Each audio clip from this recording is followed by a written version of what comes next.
Hey there, good evening everybody. Welcome to another Thursday session of Dan Plays Games from the Elder Times, me being Dan, and the game from the Elder Times that we are working. I think we're near the climax of the Advanced Dungeons and Dragons Pool of Radiance game, fresh off the press from 1988 that I'm currently running on Steam. Backways, thanks for checking in here tonight. We know that we're actually connected to to the internet, which doesn't happen every single night. So thank you so much for that. And let's get started here. So.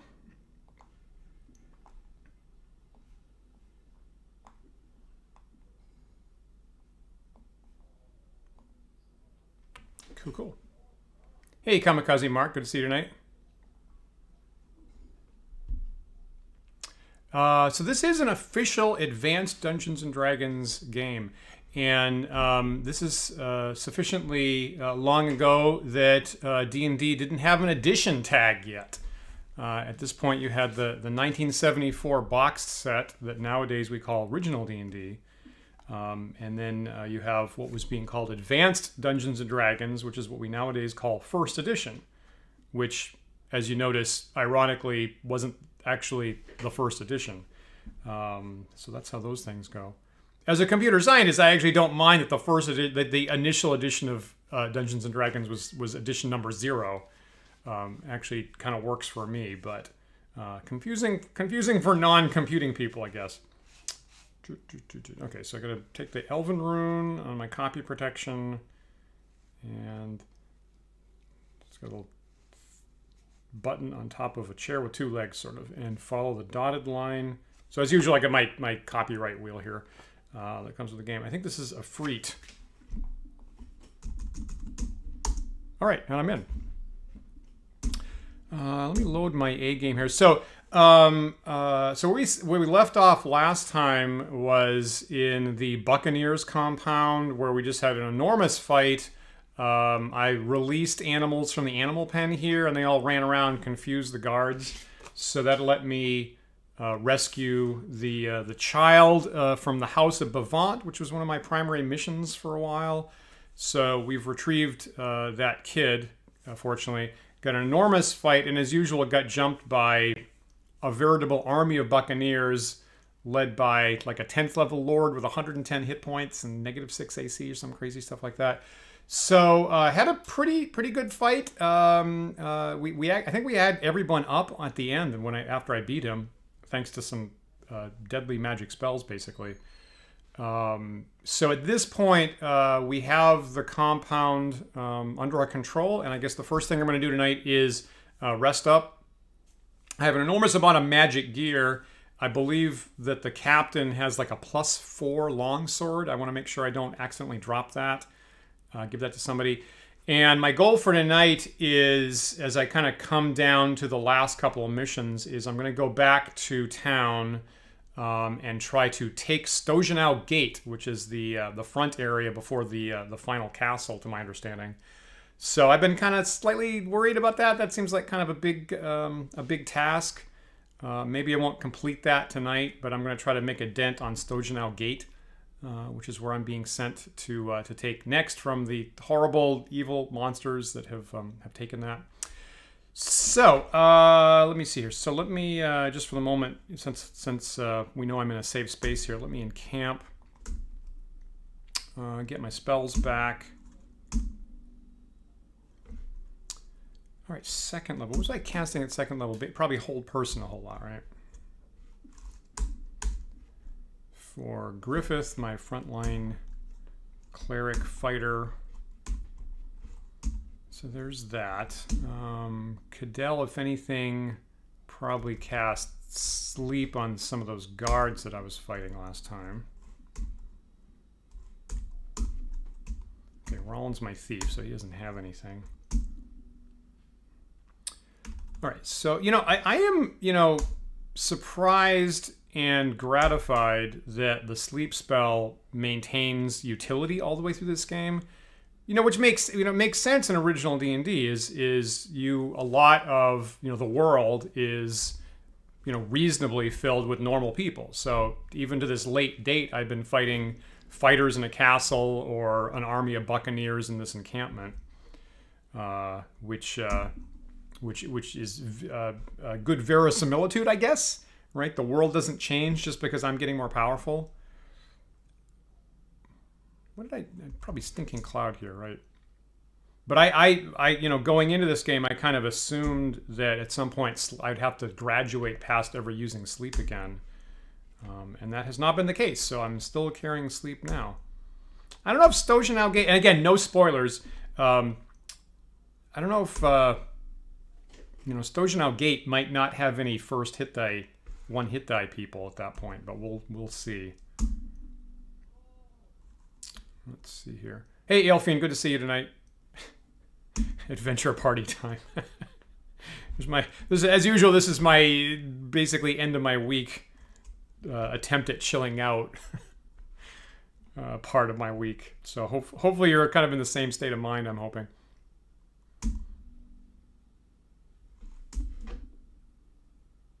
Hold person, there it is. Again, if I run into like all, I don't know, if I run into like all 3 hit die and up monsters, like half of my spells are going to be useless because sleep won't work, hold won't work.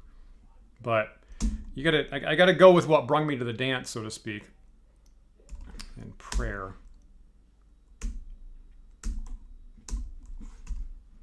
All right, and here's my team leader, Nirjarini, who's I think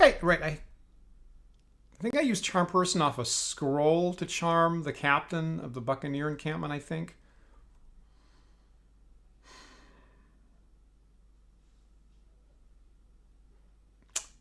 I'm trying to guess how likely is Charm Person to be useful here in Stojanow Gate.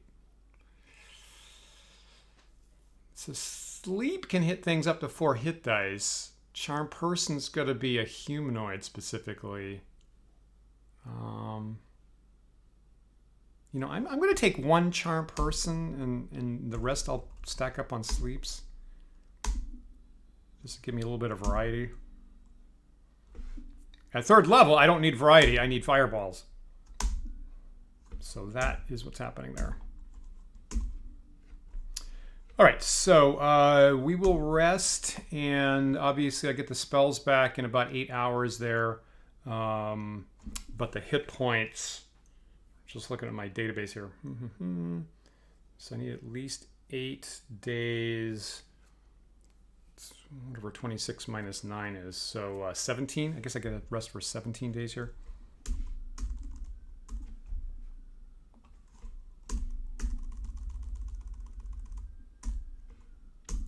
Okay, so we'll just let that build up. Okay, so I'm going to get through the wilderness back to town is the plan.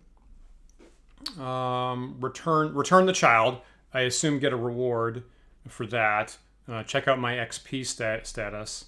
Identify the new magic items. Keep track of that. Hopefully top level sword, magic sword. And then I've got a giant load. I'm pretty encumbered, which I'm not happy about with a second. A giant load of apparently, I guess all the lieutenants here in the Buccaneer camp all had +1 chainmail and swords. So sell that. Hopefully that's not... Hopefully the money doesn't bulk me down. I guess I'll be spending some of it on leveling up. And then after that, try to hit Stojanow Gate. So that is the plan. I did not... Cadell has more hit points. He's got 1 more hit point.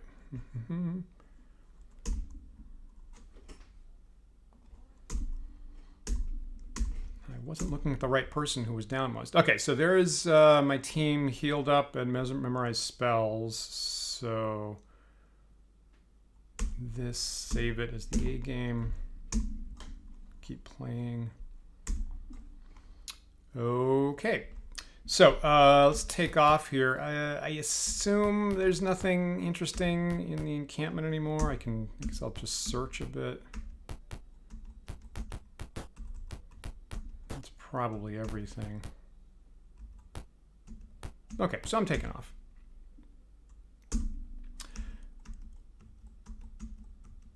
At the moment, I'd prefer not to hit any wandering monsters, but I'm, you know, all healed up. Okay, good.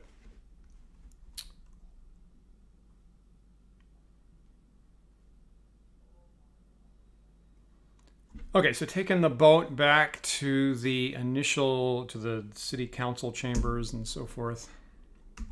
Cool.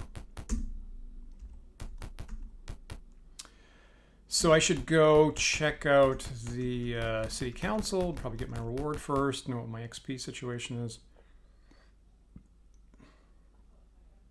Are there entrances here? Yes. Ooh.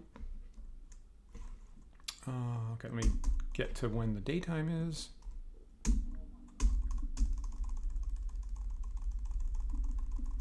So we just loiter out here and have a cigar break.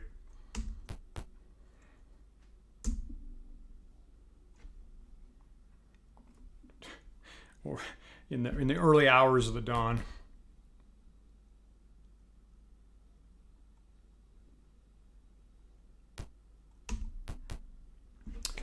All right, and as usual at your entry, the council clerk is going to look through her stack of papers. Before I can offer any commissions, I must see if you are due a current reward. Yep, that's the process.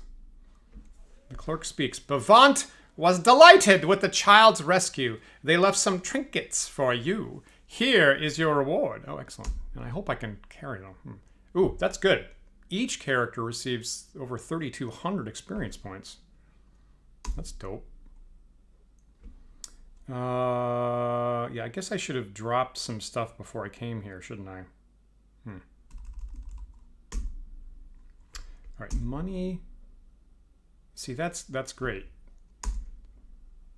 Can I, so that stuff is incredibly valuable. Can I take the 5 jewelry? That would be nice. Okay, so Newsrini picked up all that stuff. And then, oh, fascinating. So another... This seems like this seems similar to stuff I've got in the past. So another two-handed sword +1/+3 versus undead. So, you know, at the moment, the two main missions that I have on the table are to take Stojanow Gate, which is the front area to the main bad guy castle, and the graveyard, Valjevo Graveyard, I think is what it's called, which I've had on my table for a long time. I accepted a mission. They gave me one of these same swords in the past. And I've been leery about taking on that graveyard. Last time, at least 1 or 2 people said they thought that the graveyard was easier when they played it than Stojanow Gate. But I'm still kind of leery about a whole bunch of level draining undead. So probably, okay, what's happened in the past? Probably that giant batch of clerical scrolls is probably a whole bunch of restorations to try to boost you through the level drain in the graveyard is what seems to be the case. So I'll take this. I can't take that. Can my clerics pick up the scrolls? I cannot. I'm totally overloaded. All right, so what I'm going to do is... Now, Griffith has gauntlets of ogre power, so maybe he can take some stuff. No, I've got him totally loaded up. Yeah, hey, Elfine, right. I still have not done Valjevo Graveyard, and yeah, I would prefer not to have my characters all level drained. But the game is going out of its way with these scrolls, I think, to help me out. So maybe I'm being unnecessarily biased about that. Can Roland take any of this stuff? Yes. Okay, that's good. Take that sword? No. Okay, the scrolls are light.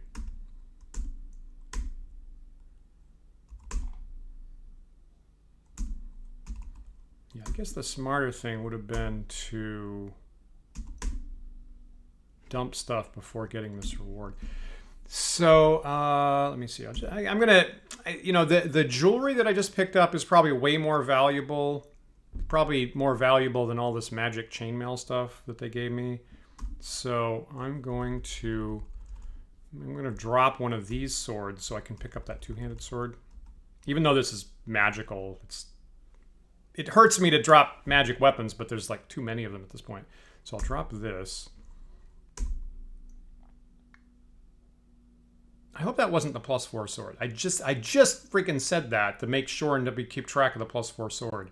Jeez, that's going to be really bad.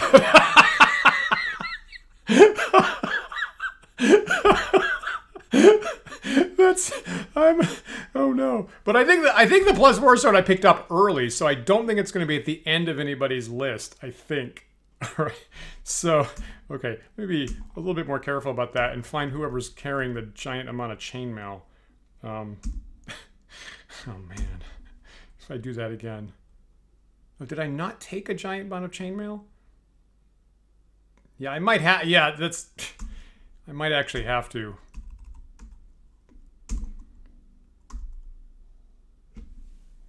Okay. So here's some of this +1 chainmail, which normally I would, in normal D&D game, I would fight tooth and nail to keep, but I'm pretty sure that's just +1 because there was a giant load of it. This I'll drop so that Rollin can grab this stuff and this stuff. Still can't get that.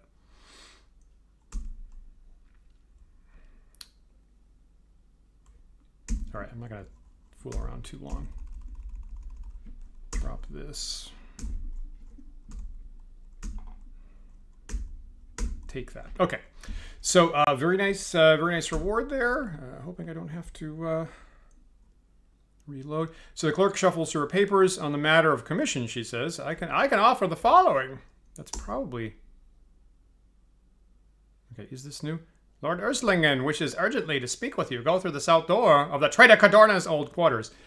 And I've done this before, and this is where I got the mission to take the Stojanow Gate, so I don't think I need to redo that. These are all the commissions currently available in the town of Phlan. Thank you very much, clerk. So let me check XP and see who can level up with this enormous amount of treasure I have here. Get out of here and go with the training area.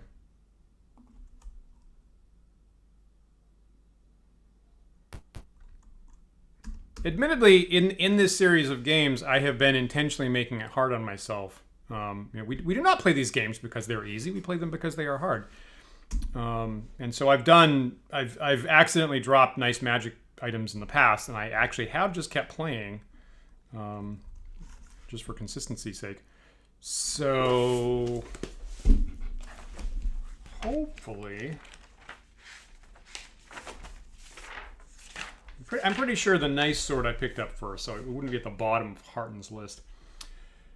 So Griffith currently has a bit over 30,000 XP, which puts him into 6th level cleric and 6th level fighter. Oh wow, he can go up in both.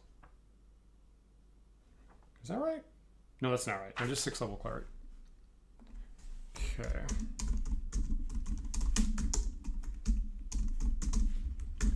Just document all that stuff. So Cadell is 27,000. So that's a 5th level fighter, and obviously a lower level magic user. Good. Rollins at 27,000, which is, we just said 5th level fighter. Is that a better thief? 6th level thief, which he already has. Good. 30,000 fighter magic. So that's 5th and 5th, right? Good. So 52,000 for my single level cleric, which is 6th level, which is where he's at. And Nirjarini, since she was the sole survivor of the Zahental Keep fight, by virtue of using the Dust of Disappearance, which I'm told is a terrible thing to use at that moment, she got all the XP from the entire Zahental Keep area. And she currently has 78,000 XP, which is 7th level. Oh, that's neat. But as we know, that doesn't do me any good in this game because the magic spells apparently top out. Right, I'm not going to be allowed to actually get that level is the deal.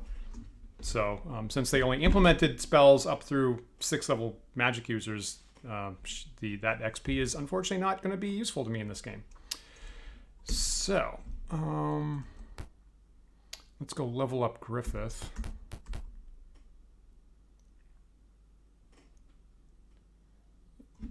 And we're going to be maxing Griffith out on the top level cleric that you're allowed here.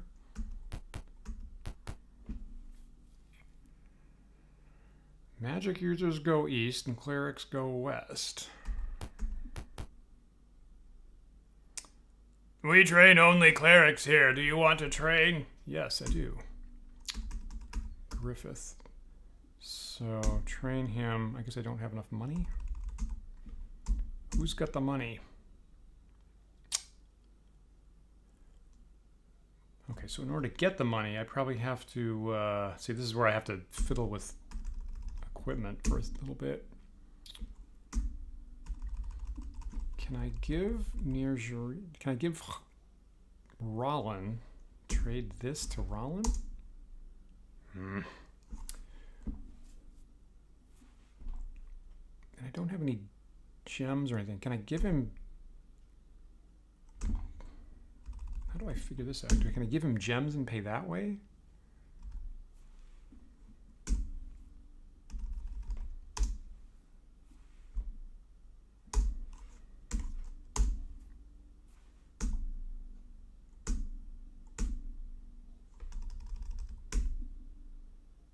Apparently not.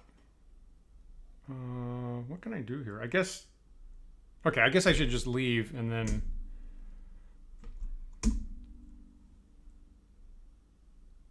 Yeah, that's apparently what I have to do here. I seem to be constrained.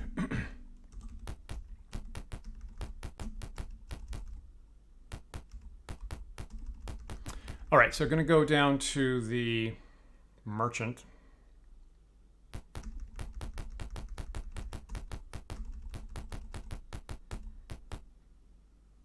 I think I can just do that here. Yeah, arms and armor. Can I show your wares? Yes. Can I show you my wares, more importantly? So, this, items. All right, so I'm going to ID a couple things, see if they're interesting. Right, I had to pool my money.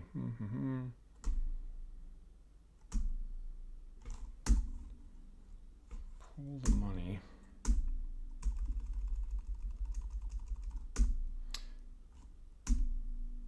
A shield +2, that's pretty dope, actually. Having bonus numbers on your shields is really a fantastic way to get your AC up. So that's really nice. These hand axes important. I guess I have been having people carry around a throwable weapon as a backup, and it hasn't been super important. You know, if anybody's currently lacking one, I might pass that around. So that's pretty nice.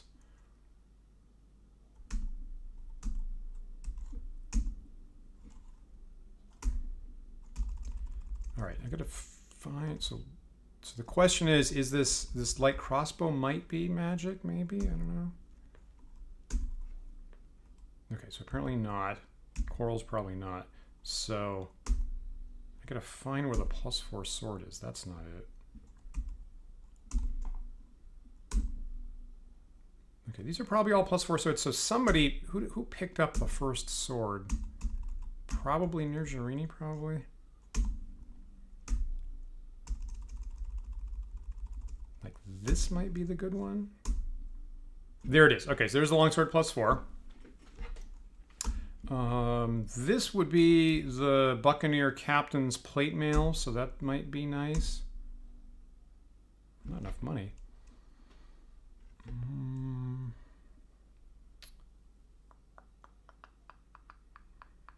So these corals probably aren't interesting. Right, the money's all pooled right now. So now what do I do?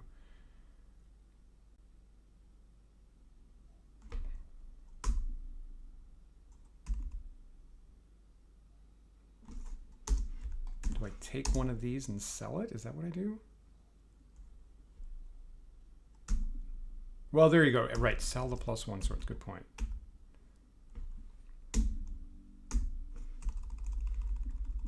Thank you for that. Yeah, okay, good. To do that. Do that. Okay, so 1250 for a +1 sword. So I'll just go through this list, and if they're all 1250, we know what they are, and I don't need the +1s. Hey, NPR, good to see you tonight. So 1250. Yep. Yep. Yep. Okay, money's being put in pool. That's good. These light crossbows, I don't need this. Okay. All right.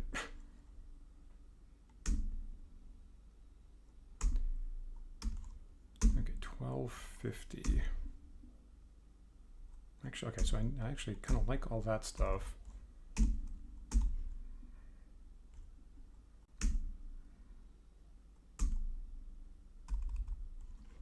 All right, back to here. Trying to ID this plate mail. Ooh, plate mail +3. Holy smoke. Holy smoke.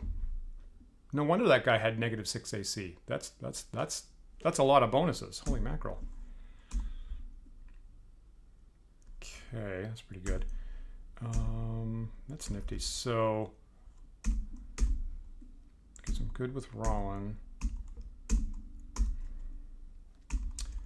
All right, let's ID one of these chainmails and see. It's probably +1. Yeah, okay.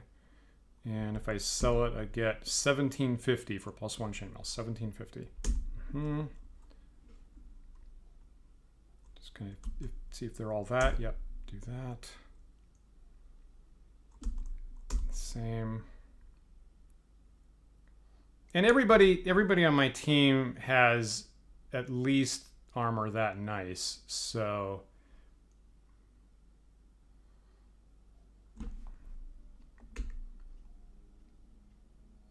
what is Cadell wearing at the moment?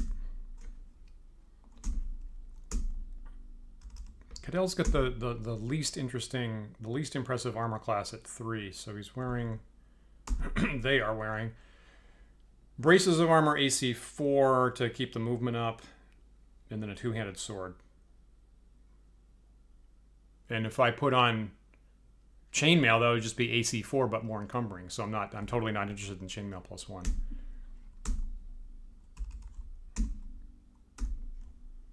So I will sell that.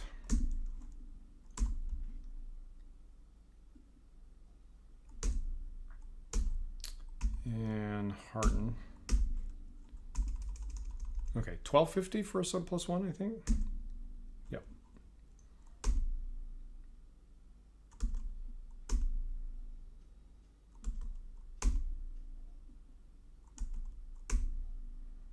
My cleric's been wandering around with all these swords that he can't use. Good question, Elfiend. Does this game allow magic in armor for magic users? I don't think so. Pretty sure not. In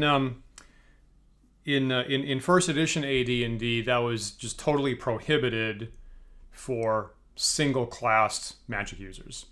Just nope.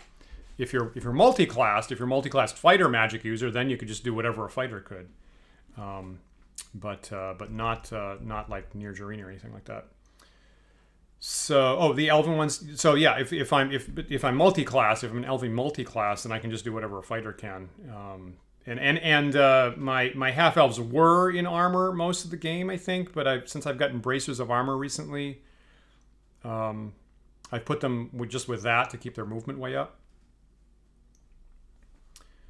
Does Rollin have a shield? That's interesting. I think he carries around a shield and doesn't use it. I think, if I recall. Harden's got this banded mail. I think that...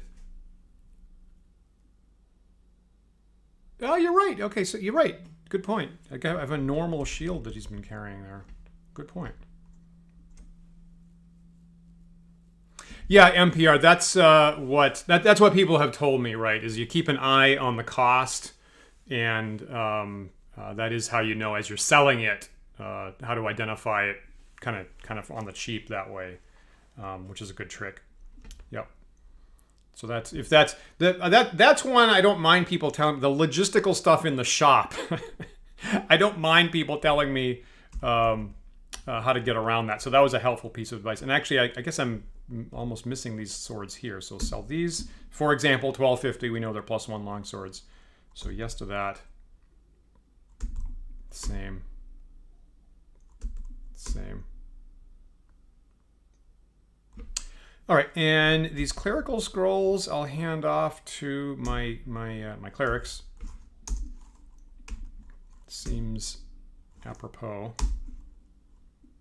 Guess I'll give this to Griff. No, Griff is still overloaded.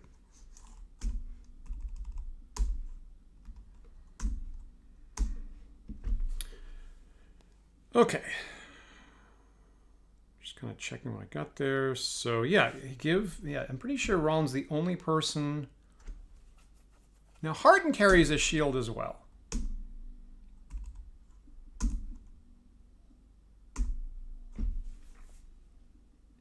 And I think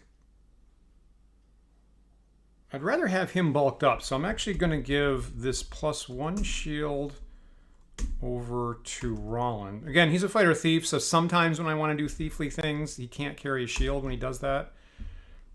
So some of the time he doesn't actually use it. And then the shield that Maelwyn is currently carrying, that, nope, not carrying it. Now I can't remember who's got the shield. There it is. Trade this over to Harden. Oh, encumbrance shuffle.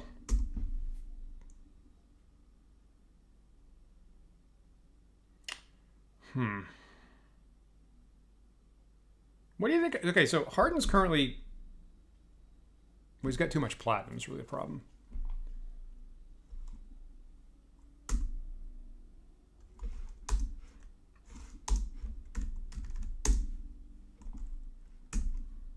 Okay, so now I can go here to...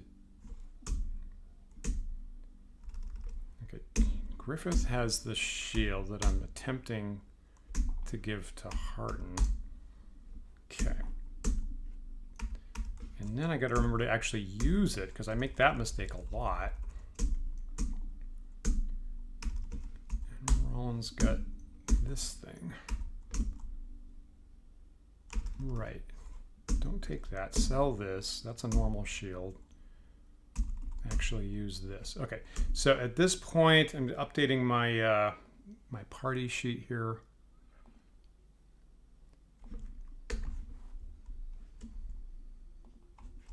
So Rollin is now AC 0, which is nice. And Harden's AC -1, which is very nice. I think that's my first character I've gotten in negatives, actually. Which, of course, is effectively a penalty on the people trying to attack me, which is neat. Yeah, you're right, MPR. Your comment a minute ago, old school interfaces are always fun. And again, this is 1988, and there's no mouse even, and people were still experimenting. And you've seen me. You see me last year. I think I started off this stream playing one of my favorite games, Stronghold, which has really wonderful content and one of the most egregiously awful interfaces I've ever seen. And I have this real love-hate relationship with the D&D Stronghold game, because part of my brain just adores what's happening, and part of my brain is just completely broken over how much of an awful, terrible mess the interface is. Okay, so at least I got some space. So about to exit this interface. Is there anything else I'm supposed to get rid of at the moment? I mean, Griffith is... And these hand axes. Let me give one of these over to Rollin. I'll give two. He's a dwarf.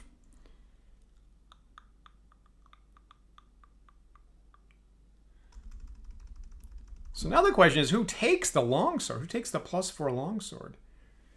There is no bank here.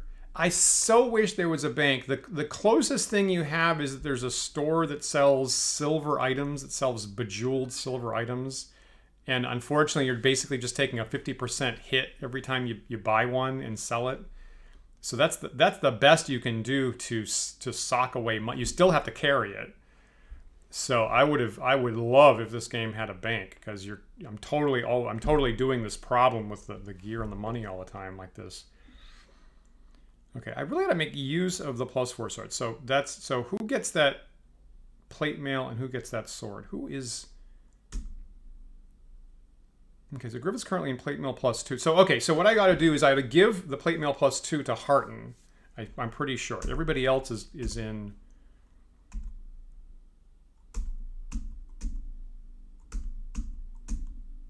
Everybody else mostly has bracers of armor. So what I got to do is to get rid of that banded mail. Yeah. Well, see, that's a good point now. I've had Griffith carrying, so most everybody has been carrying around two-handed swords, but I could bulk up Griffith, get his armor up with a shield.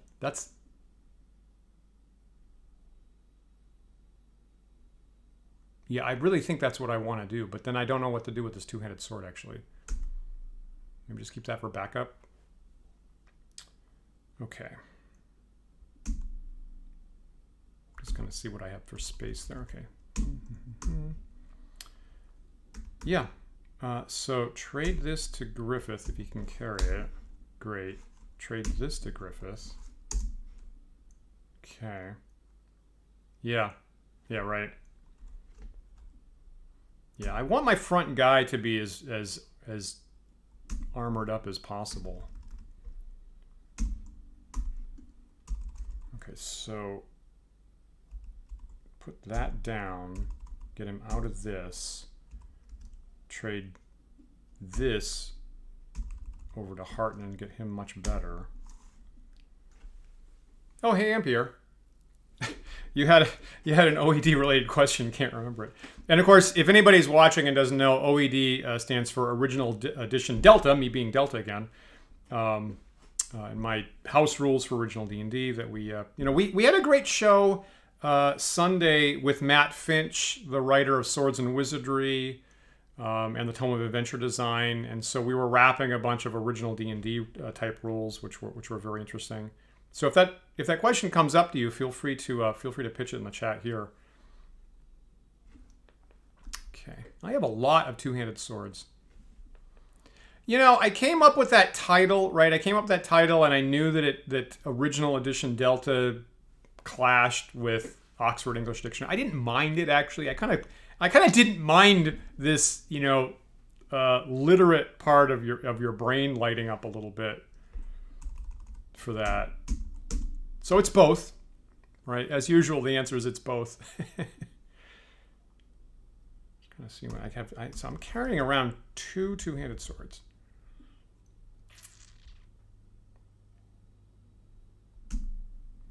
And Griffith's AC is currently 0.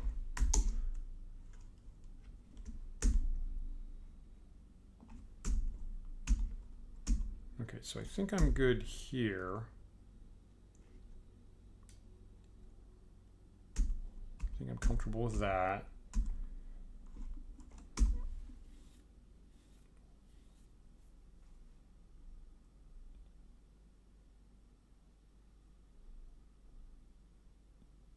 So I'm gonna shuffle these shields around. So actually, I need to. I just sold his normal shield. I need to get it back now.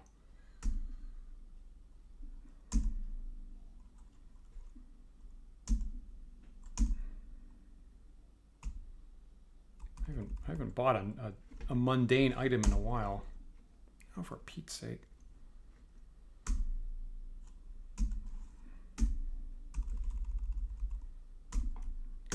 Sending this back to Harton.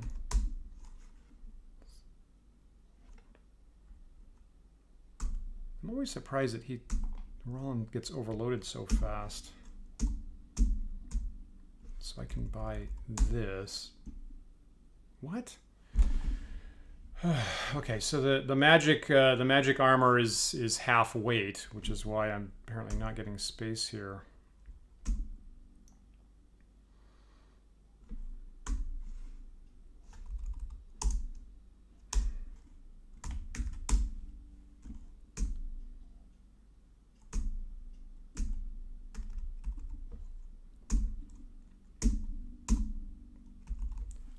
Sorry. All right.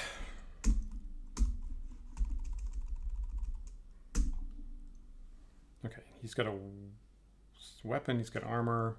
Okay. Oh, you were listening to the Matt Finch NPR was listening to the Matt Finch interview coming back from band rehearsal.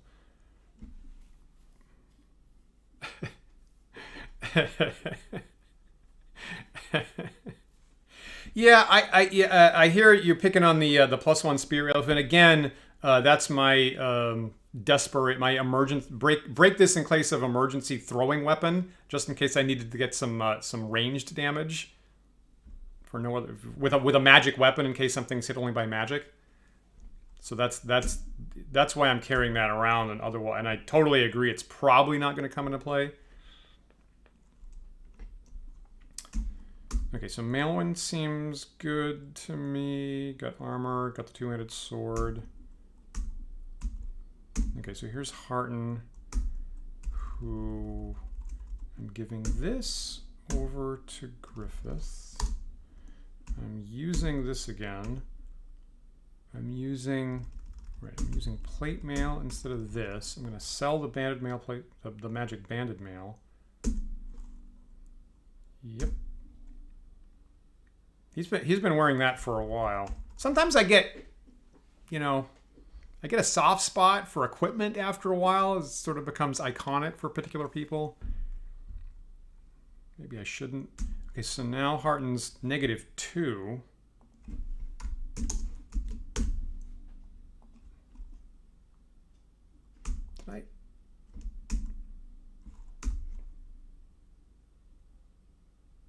Right, because we went from banded to plate. And that means Griffith can now pick up this. Sweet. And my front line guy is -3. That's a game changer. That is nice. That is very nice. Okay, and then here's Nirjarini. Do I have stuff? Okay, that looks fine to me. I'm gonna replace some darts because I always think I'm gonna be done with the physical darts, with the plumbata or whatever they are, and then at some point I'm like, oh, I better throw some darts now.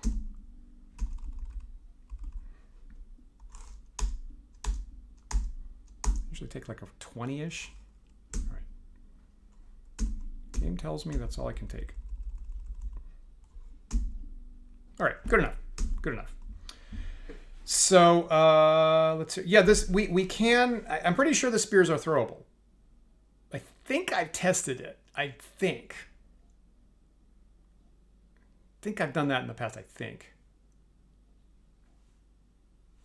Yeah, thanks for that comment, William. Matt Finch is one of my favorite guests to have on Wandering DMs, and I come off and I say to my partner Isabel here, he's just so knowledgeable, informative, educated, well-spoken, generous with his time. And like William's saying, he hung out with us in our after chat on Discord for another hour. We get to meet his son. Boy, when he, when we were talking about specific tables in the precursor to D&D chainmail, and he knew the exact numbers on the table that I was talking about, that just kind of blew me away on Sunday. So we're really fortunate to be able to get him on the show once in a while. Again, Matt's got a revised version of Swords and Wizardry coming out in a really nice hardback that's on Kickstarter right now. Looks gorgeous. You get an option between a cover to match his other books or a cover with Errol Otis art. So if you're at all interested in old school D&D, go check out Matt's Kickstarter for Swords and Wizardry that he's got up right now. Looks gorgeous. Okay, so now I will share the money. Hopefully I can take that. Yes, great. Okay, now I'm hoping people aren't too overburdened. So Griffith's at move 12. But okay, Cadell's, because he has the gauntlets of ogre power. Everybody else is overburdened. Poop. Everybody's overburdened. Because they're carrying around thousands and thousands of platinum pieces. That is what I didn't want to have to deal with. So let me pool the stuff, and then I'm going to have Nirjarini take the gems and jewelry, which I have quite a bit of.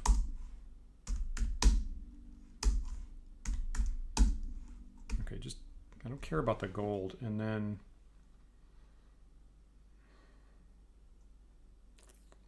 see, this platinum just hurts me to no end.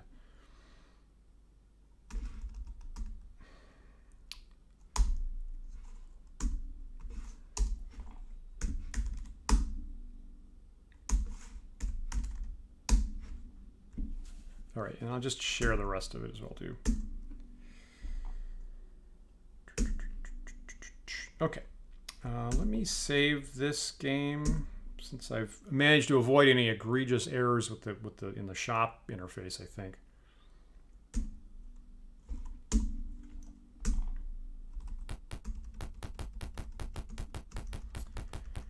And popping the stack back to the need to level up Griffith task.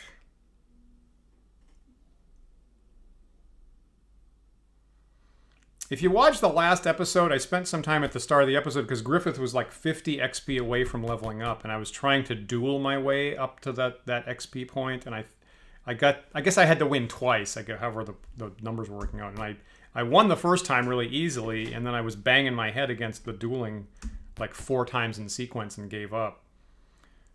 I said we train only clerics here. Do you want to train? Yes, back. Okay, so here's Griffith. What? Did I misread that? Am I insane?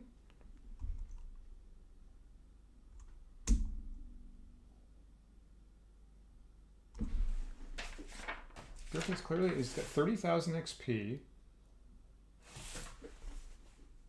And that puts him at, that would put him at 6th level cleric. What's happening? Am I hallucinating? Am I doing a chat GPT hallucination right now? 30,000, clearly 6th level. He's not 6th level.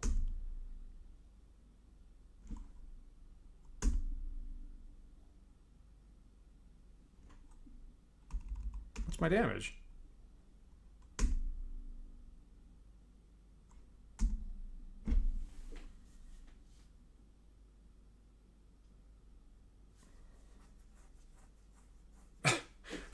Ring of Delusion? Now, a number of glitches have hit me in this game, but I've never had this problem. I'm clearly looking at enough XP for 6th level. He's 5th level, but it's saying he doesn't have enough experience. That's bizarre.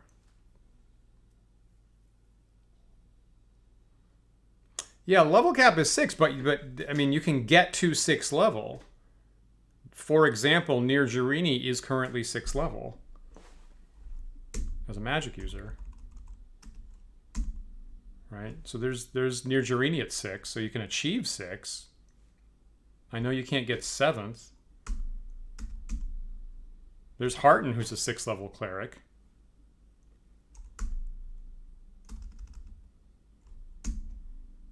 So what the hell's happening with Griffith?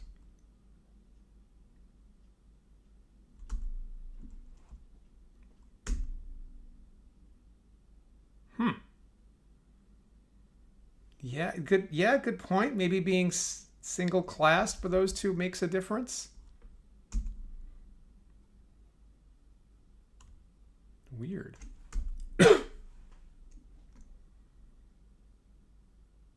Okay, well, I'm going to move on. If someone's watching this later and you want to put a comment in the YouTube chat about what's happening with Griffith here with his experience, feel free. I guess I'm going to play forward with Griffith at 5th. Now, just out of curiosity, I'm going to confirm that I can't level up Nirjarini.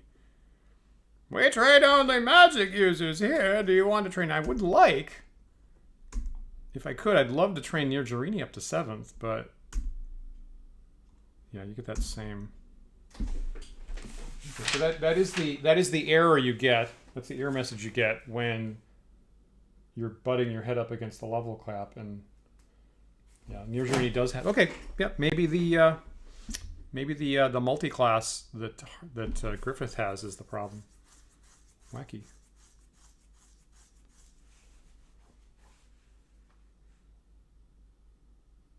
Well, MBR, you drive from Chicago to Indiana for band practice. Fascinating. How long is that? Is the whole trip just an hour?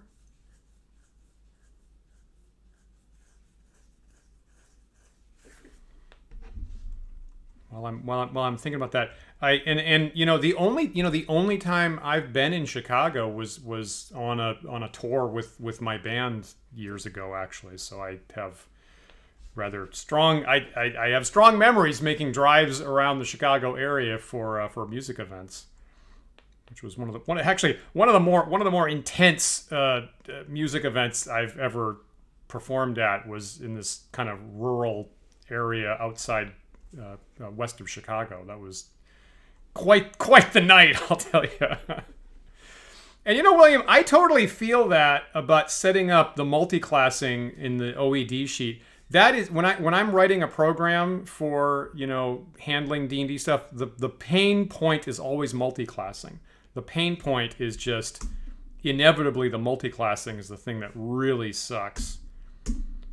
Save this. And there was a time in the past where years and years ago where I said to myself, I'm going to commit to running rules cyclopedia, BECME rules, specifically because there's no multi-classing. Right? That itself was a big enough point that it almost made me pick the edition just for the programs I was writing. But nowadays, I do kind of like the texture of having the mix and match capacity. 30 minutes from Chicago to Indiana. I forget what it's like to drive in normal places.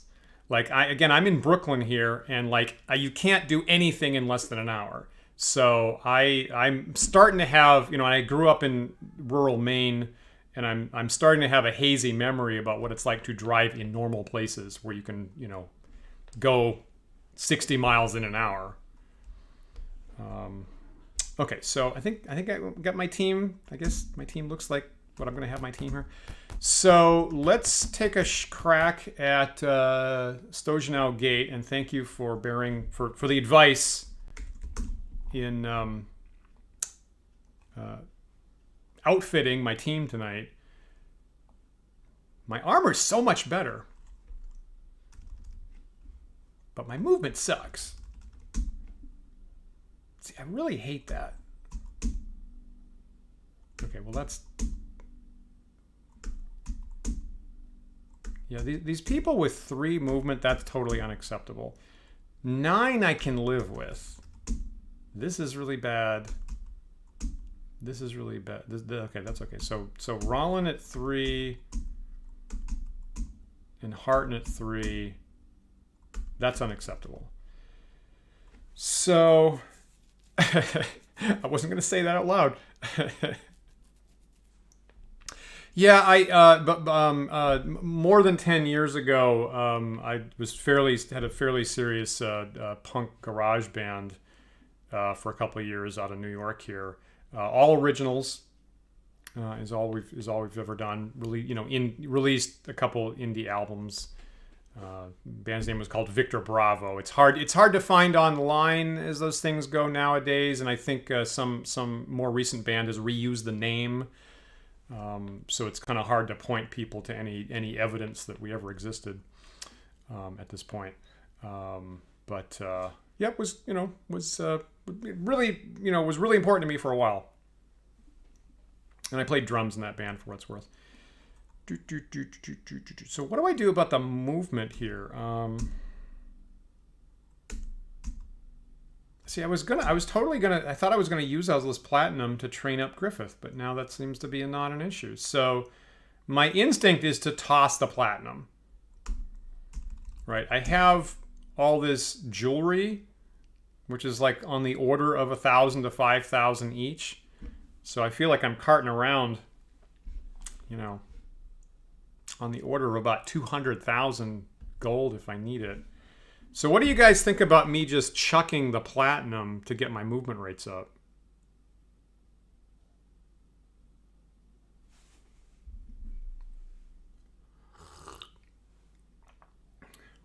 Again, I could go to the silver store and I could buy a bunch of silvery stuff. I'm not sure I really want to spend the time on that. Do you want me to do that?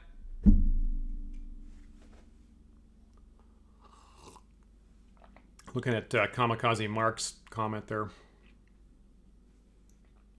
Okay, you know what? I'm going to. Okay, so I'm going to do that for 2 reasons, and one is maybe 3 reasons. Just in case anybody's watching and doesn't know that this is possible in this game, that might be useful. 2, prove to myself that I can find the place, because I was convinced for a while that it was mythical. And then finally, probably Despero finally pointed out where you have to go to find the silver store. And 3, just to see what the most expensive I can buy. Yeah, I'm back to the jewels exactly. So I think it's through here, right? I think I have to go in here and then through this store. So do I say yes or no here? Do I say no? Okay, and then I take the next step in. Right, this is the silversmith. The shopkeeper offers jewelry for sale. Can I show you something? Yes, let's just see. Like, you know what, I'm going to pool the money and then just buy the most expensive thing I can possibly get. Okay, so the top thing is a diamond necklace. Can I buy this? I don't have enough money. What about this? I'll just go down the list. What about this? Okay, so I just bought 1 platinum sphere. And of course, this takes up an encumbrance slot, which I'm not super thrilled about. And then I probably have more. Can I buy this now? What am I doing here? I'm doing like a stacking problem. I feel like I'm converting. I weirdly feel like I'm converting a decimal number to binary. Of like, pick up the bit that's the biggest thing I can possibly use right now. Yeah, right. And then another one. No. Just go down the list. I missed this. Okay.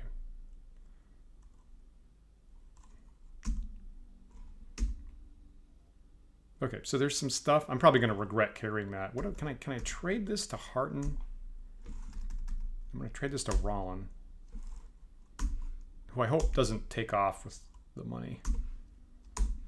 But Rollin tends to have the smallest list of things because he doesn't need scrolls or other stuff. Yeah, the knapsack problem, right? I think I know that as the knapsack problem, which is NP hard. Only this channel is going to start. We're going to start rapping jokes about NP hard problems.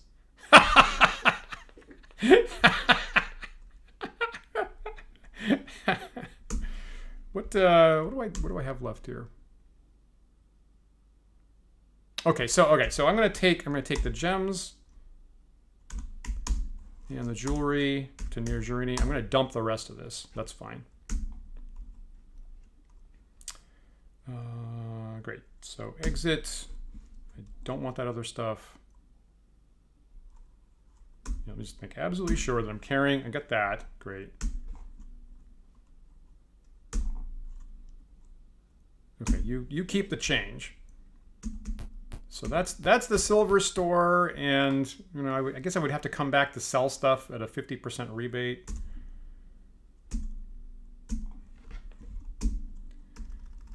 Okay, so now 12 inches. Great. Okay, so Rollin's a little slow because he's carrying that stuff. Can I?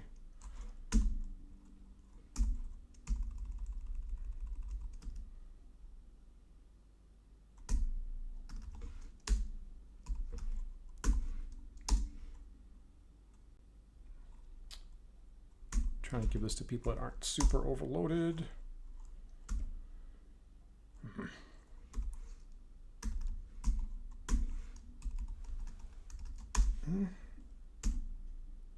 Still at 6. I'm not thrilled about that. Are these hand axes bad? Is that the problem?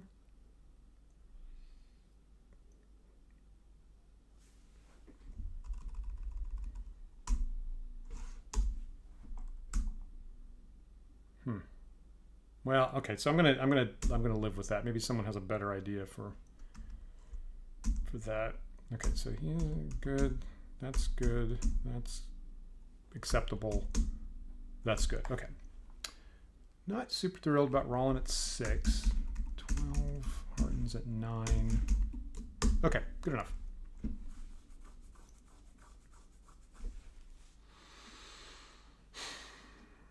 Yeah, we've said for a while that comes a point in this game where you just start dumping I'm dumping copper, obviously, and then came silver, and then I was dumping gold, and I'm at the point where I'm dumping platinum.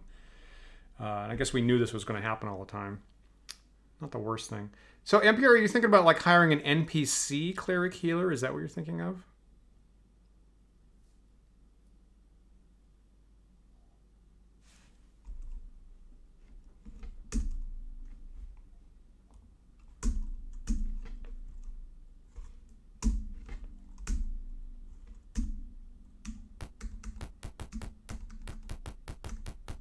Whoops, I did not mean to walk in this inn. You must leave! That's what I'm trying to do. Oh, I see. If I need to get healing, like by being raised or something, I think you're saying. Got it. Okay, so Stojanow Gate.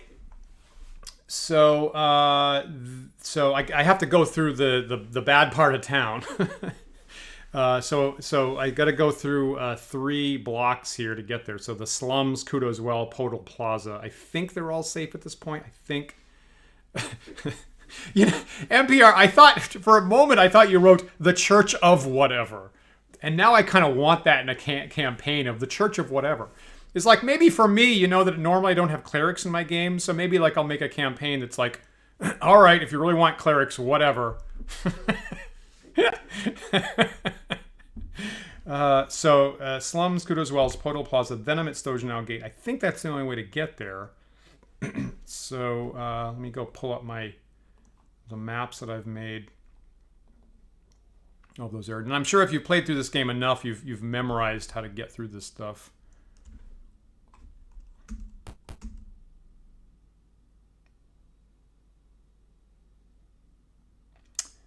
Okay, the ye old slums.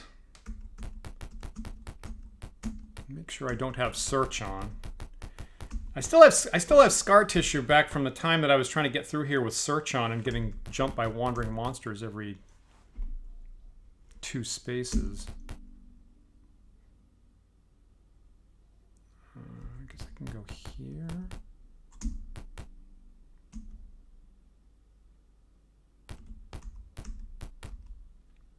Obviously, this map doesn't show you the doors, but my map does.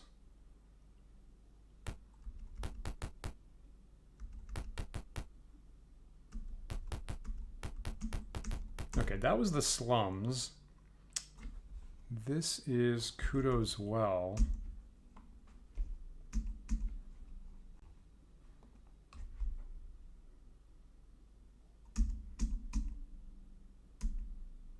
That's Kudo's Well there. We are the Church of Who Cares. Pray or don't. I get paid either way. That's great.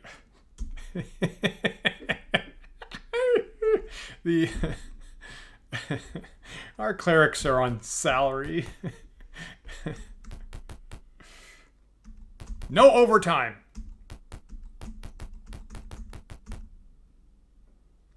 I'm just north of Kudo's Well.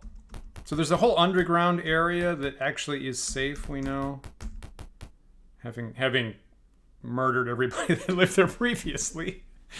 Okay, so here comes Podal Plaza. Now, this is the one I'm not sure if it's safe now or not. Because I think I surreptitiously snuck in at one point, saw an auction for some magic item. Where's my map of Podal Plaza? I don't have a map of Podal Plaza. But anyway, I guess it's pretty easy to find your way around. Because it's just a big open space. So I don't know, do I have to sneak around still? the Church of Sithrak from Alagla. Man, that strip is just Smashingly great. Sithrak hates you. Join the cult. The misery is the point.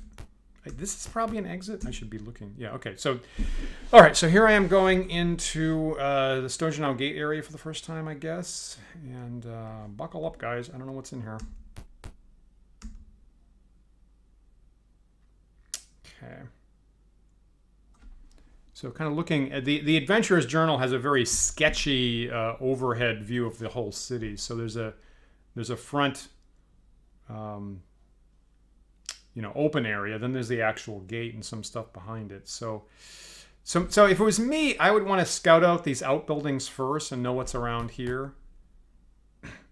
A man driving a wagon full of food and equipment starts to drive past you going north. So probably bad guys, probably. That's it. Combat, wait, flee, or parley. I want information, so I guess I'm going to parley. Why, sure, I'll sell you my wagon. All it'll cost you is 250 gold pieces. How about it? Yes? Is this how I'm going to sneak in? I get this. I fake my way in as a trader. So yes. You don't have enough money. Oh man, somebody else? Oh shit. Sorry, you don't got the money, friend. We'll see you around. Shit. Oh man, did I just blow a huge opportunity? Because I threw away a whole bunch of platinum? Oh, for fuck's sake.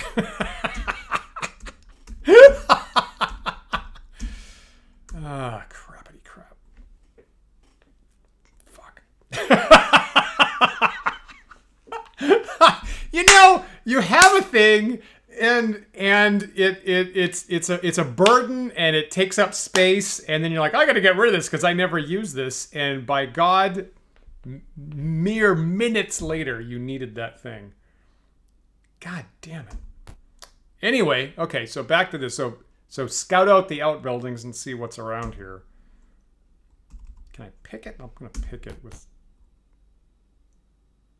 All right. I guess Rollin picked a lock. That's neat.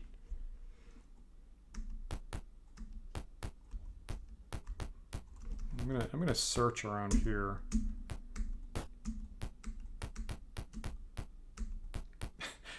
Right, zip drives all over again. We were just talking about this on Sunday.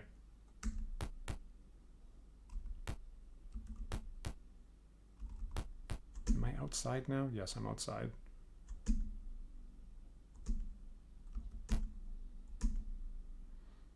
Okay, so that big thing up top is clearly the actual gate area. Is there just nothing here?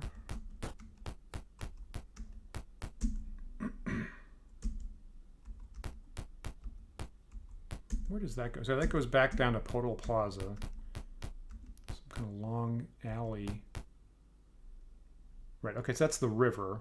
That's Stojanow River on the outskirts of the city, which I assume I can't go. Yeah, I can't go there.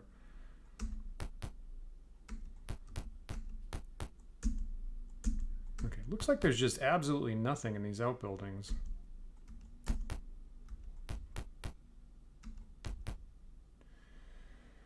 Yeah, before you is Stojanow Gate. This ancient edifice is built across the bend of the river, thus isolating the old town and the castle from the rest of the city.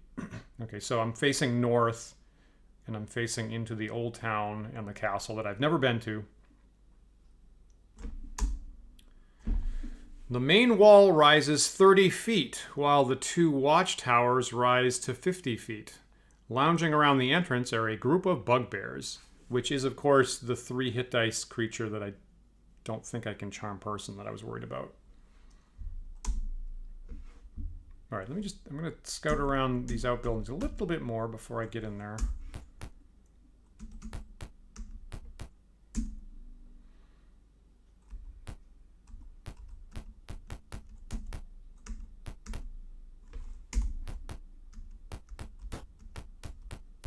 Totally abandoned, apparently.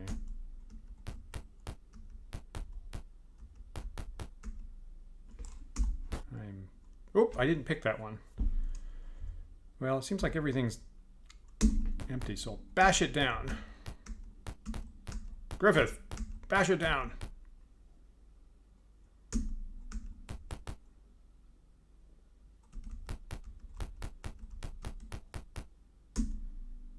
You know, I'm going to be just a little, I'm going to be a little cautious here.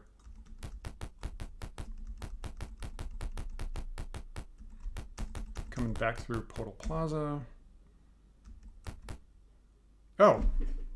Oh, well, that's interesting. So, what should I do about that?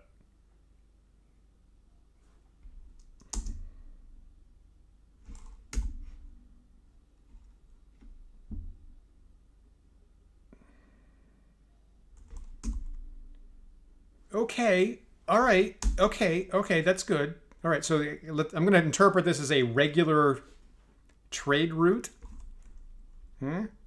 So traders are regularly coming in here. So okay, that's important. Let me look around here a little bit more. Bash. So every single door, Rollin lines up with Griffith right behind him, and if Rollin can't pick it, then Griffith bashes it. Is that?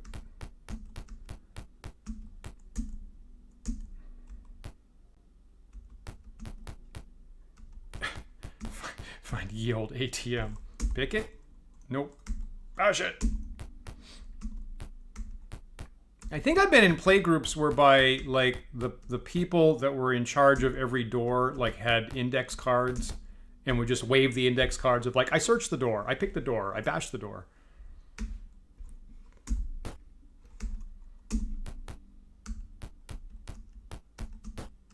Okay, that seems to be everything. So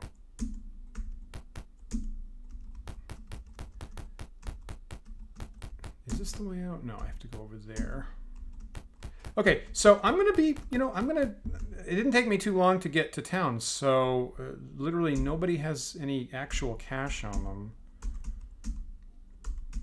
I just hope I don't have to like break one of those like, I don't know, 80,000 gold items that I just picked up in order for this thing. But I'm going to jump back to town.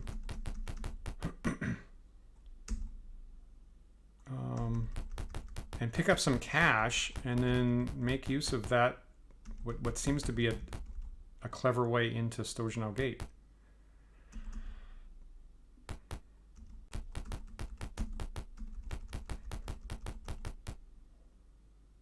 Okay, now I just inevitably have trouble getting back through the slums for some reason because one of these doors doesn't go in one direction.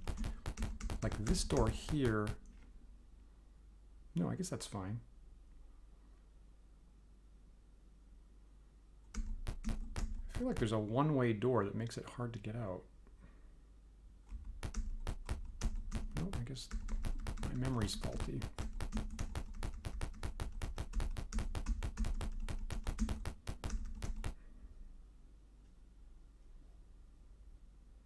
All right, so I'm back in town. I have to get the messages that I'm by the council chamber here.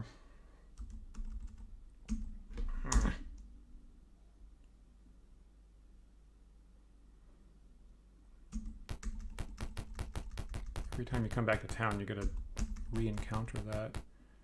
So what would be, I guess, just sell some gems, I guess? That's what I had to do.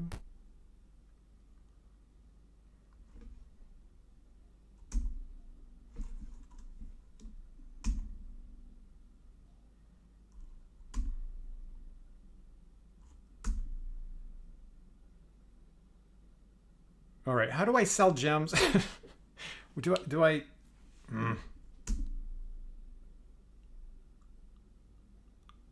Appraise? All right, I gotta appraise it first and then I sell it. Appraise a gem, yes. G for gem. Right, and then I sell it. Got it. Okay, so there's Okay, and I have it as 100 platinum. I assume he'll take 25 platinum, I assume. Okay, great.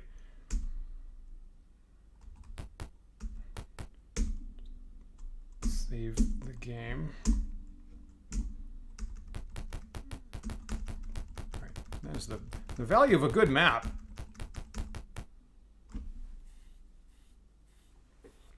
I have convinced another person to dump clerics. I feel, you have to do something about the healing, right? The way that the way the D&D game is structured is the healing super important. And honestly, that's one of the reasons why I actually like having clerics off the table, because the healing is too important, in my opinion, to have it siloed in just one character. And so, the person playing the cleric feels compelled to take all healing spells and nothing else, I find. And then if your cleric gets hit by a trap and goes down, the whole party's out of luck. So, my own solution has been to make healing potions available in a shop in town all the time. So everybody's carrying a couple of healing potions. People are, using their money for that quite a bit.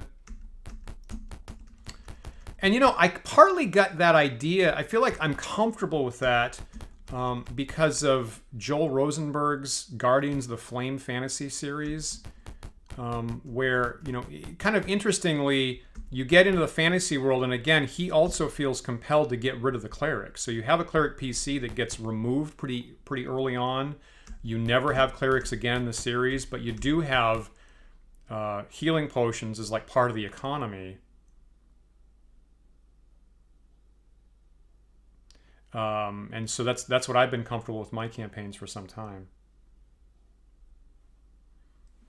Yeah, I hear that. I mean, those are good. Those are good solutions, honestly. Those are all good, and that's an interesting point of giving a couple more hit points there, Kamikaze Mark. Yep.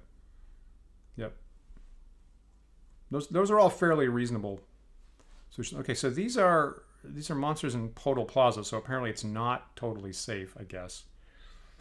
I'm gonna flee because I'm not interested in dealing with these guys. I'm gonna flee.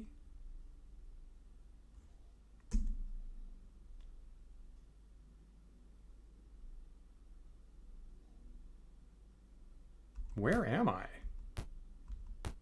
I accidentally came into the temple? Is that what happened? I zigged when I should have zagged. Where the fuck am I?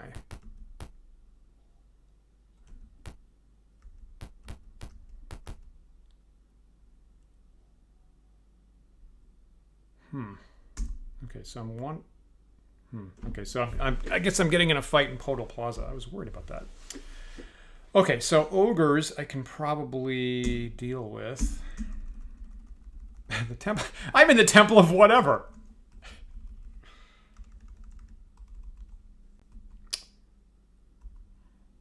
What is the best way to deal with these guys? Should I fireball these guys?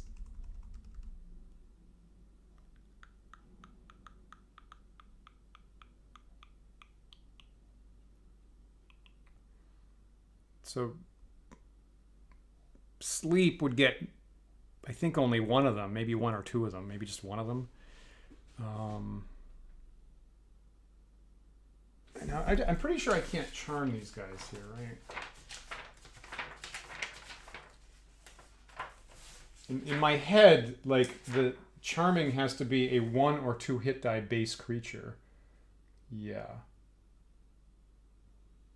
that's basically real. It has to be a 1 or 2 hit die base creature. You can be higher level, but you have to start off at 1 hit die.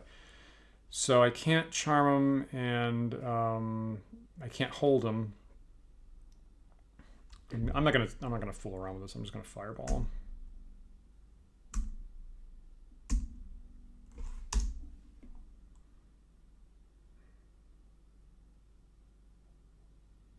Yep, I'm gonna double fireball.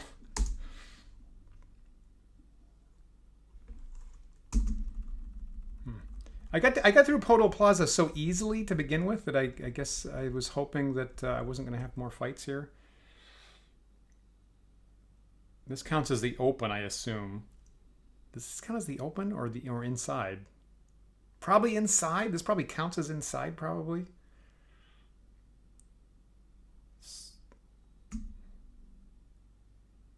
I'm gonna try here.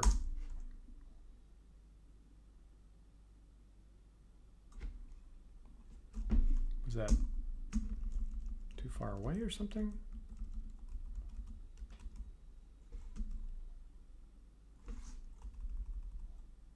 That is weirdly too far away. It doesn't seem very far. So let me target here, but not here. Interesting. Here, but not here. Okay, well, I guess I'll target here, I guess. Here, but not here. Okay, how about you? Oh, that's terrible damage. Oh. Not the best damage roll. Everybody's going to be still up. Oh, but they're all in the area. Okay, that's something. My plan here is I'm going to encamp after this and get my spells back before the gate.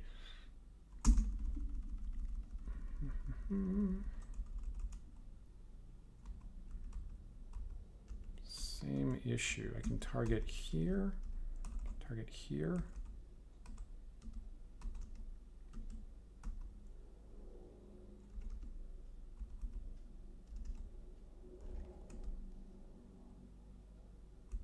I'm going to target here.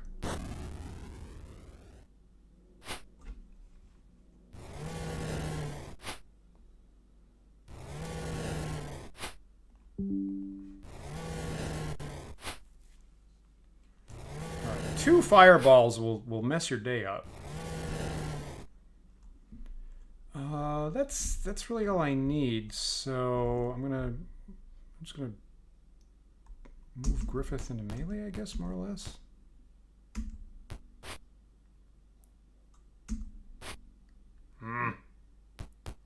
Griffith needs to hit more. His damage is wonderful, and he still doesn't hit super well.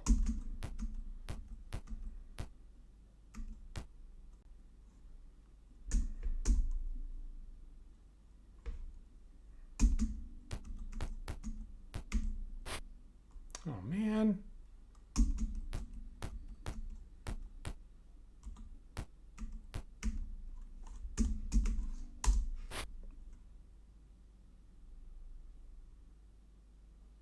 I guess the turn sequence is coming around, I guess. Because Harton just attacked twice. You know, I think I was looking for some information, and I got on a board about Pool of Radiance, and, you know, like, oh, and the ogres are surrendering.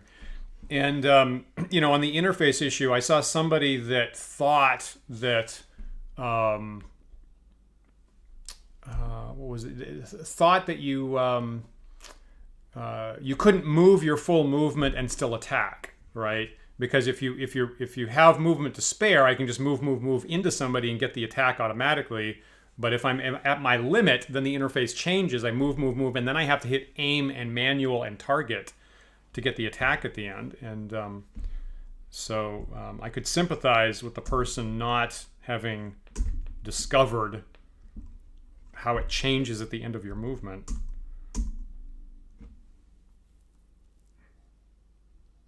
All my melee characters have been blind for most of this campaign.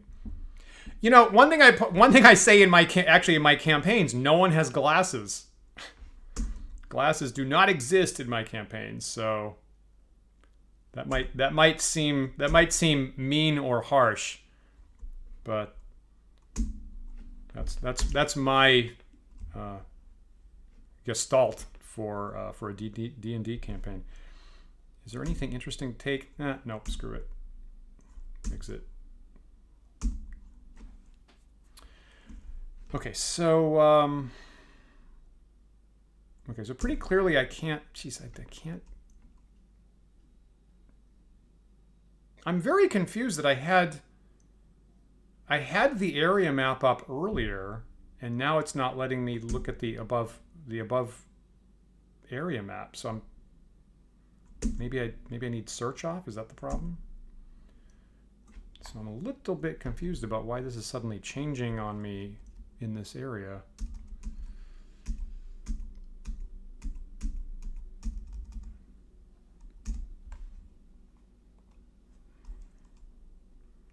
Let me go east.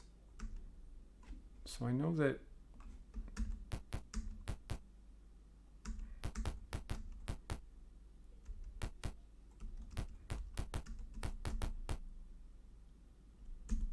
okay, so here I'm in Kudo's Well area. Can I encamp above ground?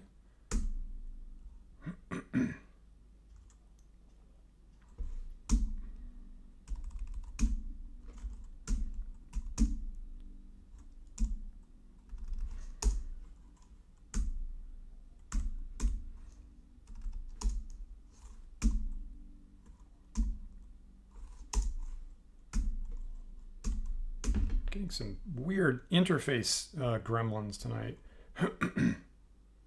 Oh, because of the fleeing? That would make sense. You're right, there is a secret temple here.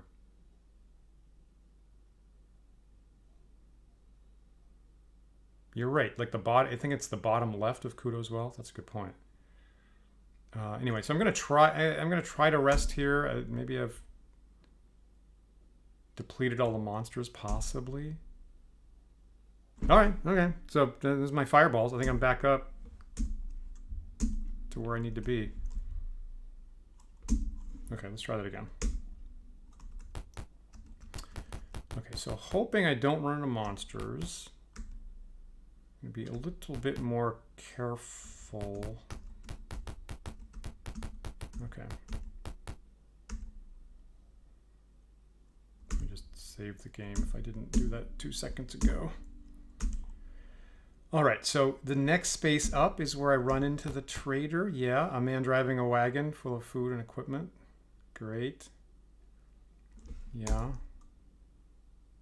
I'm gonna parlay. Why, sure, I'll sell you my wagon.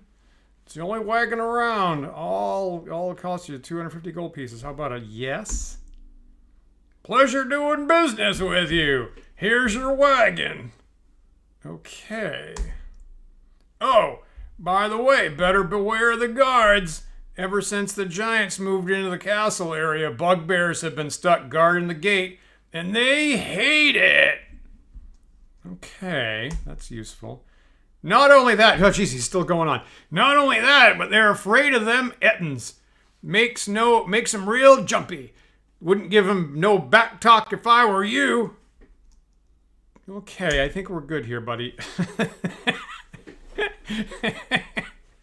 Like initially, I'm very interested, then I'm like, okay, that's all right. We can move on. Okay, so I've got the wagon. Hopefully, I'm hoping I can disguise myself as traders, maybe. Okay, there's Stojanow Gate. Just looking around. A voice from the tower yells, "Stay away from the wall!" Okay, that's a tower, I guess. Okay. I'm staying away from the wall. Oh boy. There's a bugbear.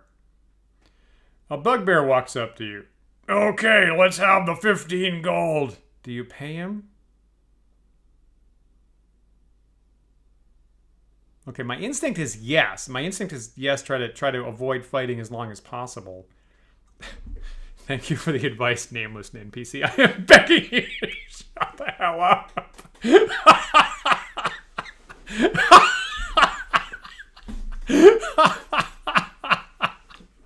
That's priceless. Oh my god. That is priceless. My instinct here is to avoid fighting as long as possible in first edition D&D. I don't know if this is just a shakedown, because I don't know if it makes sense for a trader to have to pay to come in like this. But I'm gonna go, you know what, for 15 gold. I mean, okay, steal 15 gold, whatever. I hope this doesn't like mark me as an intruder. but I'm going to hit Y for yes to pay him. Yes. The bugbear takes the money and the gate opens. You proceed through. All right. Okay. Okay. And my hands are off. This is automatic movement now. Okay. All right. Okay. What do I do now? That's as far as my plan took me. You're on tonight, NPR.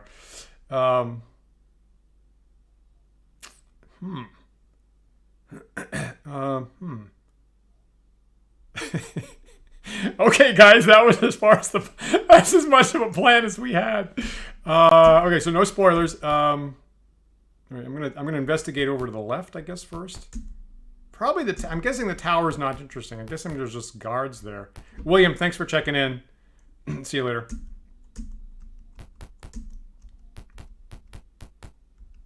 Okay, there's the river. That's a big building with no doors. Okay, now that tunnel up ahead, that goes to Valjevo Castle in the old town. I've been told specifically, definitely don't go there. That's probably like the final boss area, I'm guessing. So definitely don't go through that tunnel. I'm going to pick this and try to be clever. I'm going to bash it and try to be powerful. Hello? Anybody here? Search.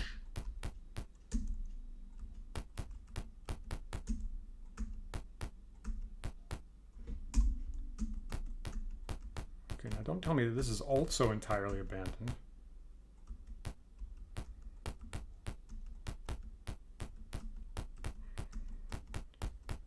That's not exactly what I expected.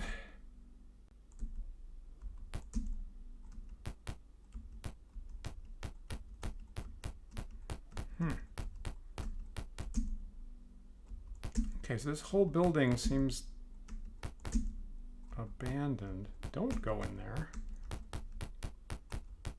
Unless I'm supposed to go in the towers and just like roust everybody out of there.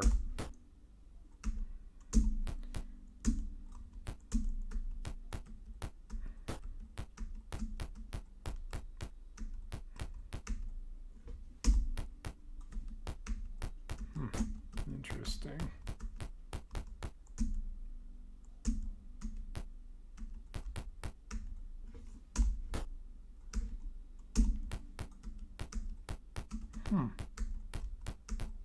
Okay, I'm getting the impression that I need to roust everybody out of the towers, is what I'm guessing.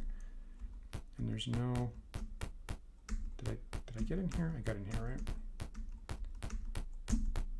Okay.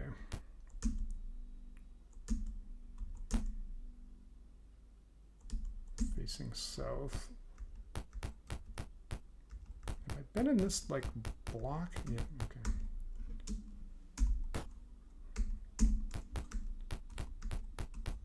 Yeah, this stuff is all totally abandoned. Crazy. Okay, let me just check out this stuff over here.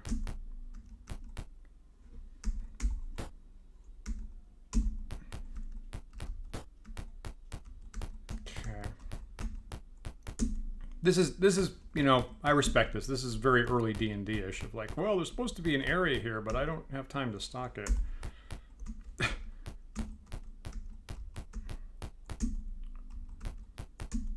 Maybe I'll just use a random table later. Okay, don't go through there.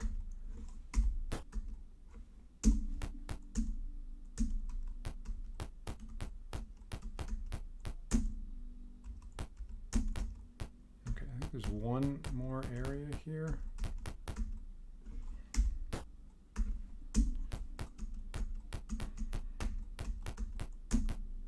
Okay, I think that's everything, right? Okay, that's everything. So, yeah, very Appendix A vibes.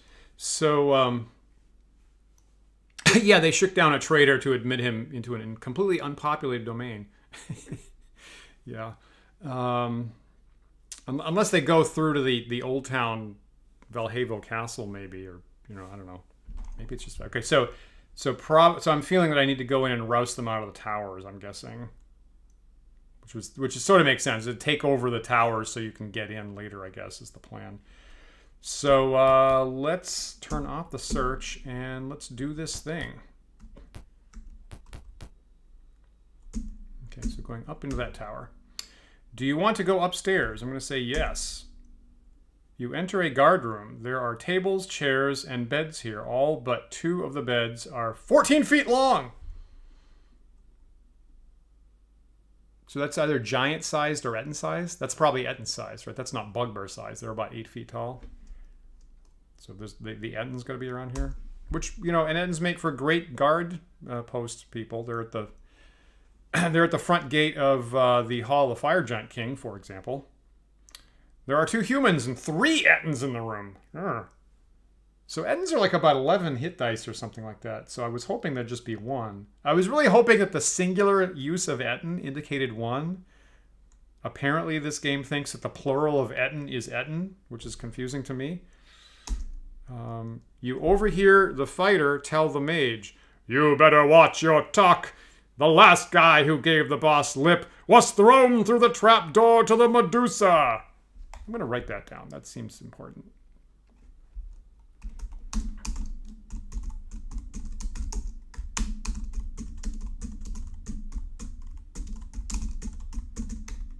Now I knew that the gate area had bugbears, and I knew there were Ettens around, so none of that's surprising. But that seems like a new piece of data. They seem unaware of you.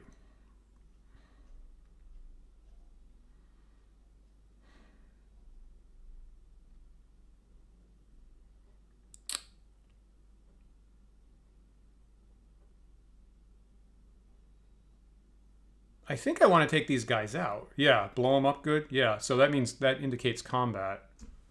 Yeah. Now, in the past, I've wanted to advance. Like, it's going to give that... If there's wizards on their end, they're going to have a chance to shoot spells at me. But I think I have more spells, so... Combat, get some ranged attacks in. It's a pretty big room.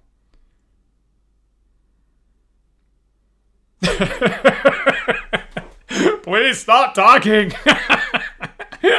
NPCs, shut up. Probably there's a boss somewhere around saying, "You guys have got to shut up. You guys have got to shut up."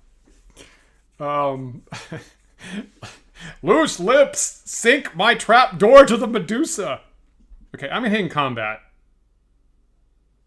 Bam. An alarm starts ringing. What, like a buzzer? Like, what? Okay, so let me see what I've got here. So usually this is the point where I gasp in horror that it's so much worse than I thought.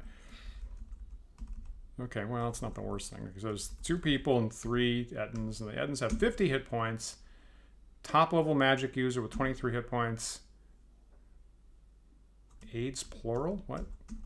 It's confusing. Okay, so at the moment, Rollin is just going to stand there to guard my wizards. They've got an alarm clock? There's a little bit of an anachronism here somewhere. Maybe I should spread out just in case there's an area spell from their wizard, maybe? Just going to... Oops. Okay, so I'm going to spread out a little bit while still keeping my wizards protected.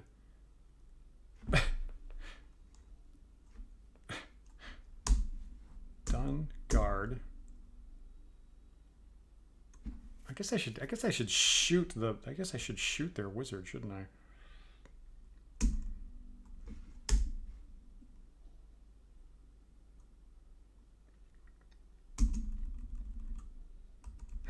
Here, have some fire. So that'll hit all of them. Right there. Oh, that's terrible damage. Holy shit. 12? Oh my god. Holy smoke. The Ettens only took 6. That's the worst fireball I've ever shot. Holy smoke. 12 on the dice. That's crazy. I mean, so I rolled 5d6 and it came up 12. That I get 2s and 3s on all of them. That was awful. Okay, let me show you how it's done, says Nirjarini. Okay, so here's Griffith. Does he have anything interesting? Well, there's whole person. Okay, whole person's nifty, and there's 2 people over there. How about we do that? And let me just move a little bit. Move here. Cast the whole person. Which takes a beat to get off. Yeah, there's like I don't know how many fireballs it would take. I'm definitely gonna take them down quickly. So here comes Nirjarini. Let me show you how it's done, honey. That's more like it. Thank you. 23. That's basically double, right? That's basically double what Maelwyn rolled. Okay, well I don't need the whole person now. All right, so I feel that's pretty much all I can do for clever spells. I mean, like a stinking cloud. I mean, of course, they're going to have really great saving throws, so maybe I'll hold in a stinking cloud to try to lock them down, because I don't see anything else. The hold won't work, charms won't work, sleep won't work. I think the rest of it has to be basically melee.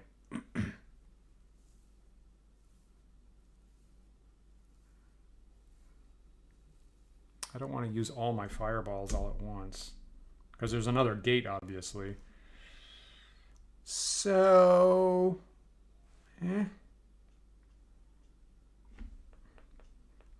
right, yeah.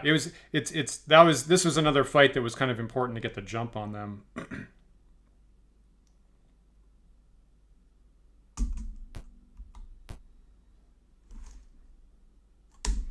All right, I'm gonna move forward a little bit and just take a good position. See, this spell is totally useless now. Just gonna. I know this can't do anything, but I'm just making sure that. No, it won't let me target that far away. Can I target this? Okay, I just hit exit. I think I can just hit exit and then exit. And exit. Right, okay, that's it.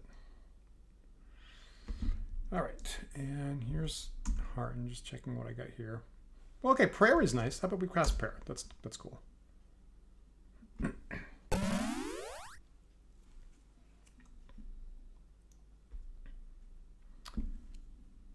I'm being pretty cautious here. Am I being overly cautious with this? I guess I should push forward and start beating on this guy.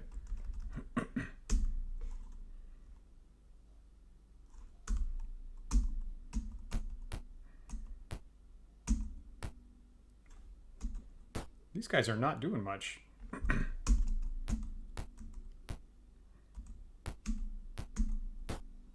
That's cool.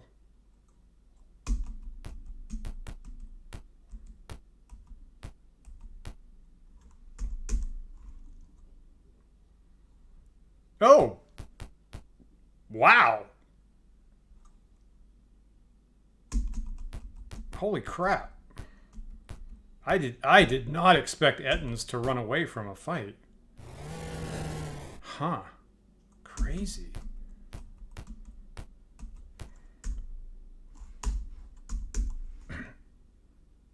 You know, on the Sunday show, we were talking for a little while about how important morale is in early D&D, and wow, that's happening right now.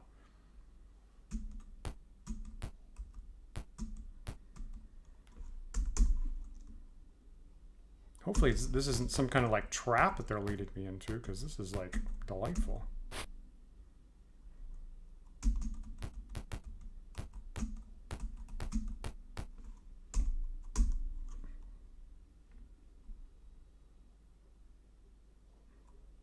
Crazy. Okay, use that sword for something. Okay, 14's not bad.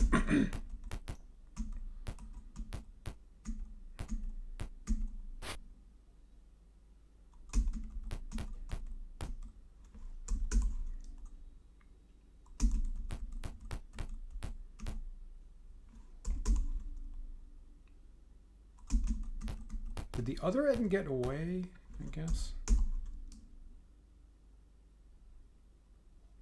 I really don't want my wizard to get in melee with an Eden. That seems like really beyond my capacity to deal with. That's good.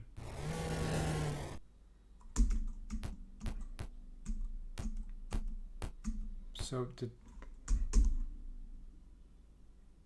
the other guy got away, I guess, right? Am I right? Yeah, okay. I guess. This seems to be it. Okay, do not continue the battle. All right, well, that was unusually proficient for this bunch. Anything interesting to take? Probably maybe some interesting magic items. Okay, so possibly these are, okay, definitely a ring. Take that. Definitely a longsword. Chainmail, unlikely to be useful.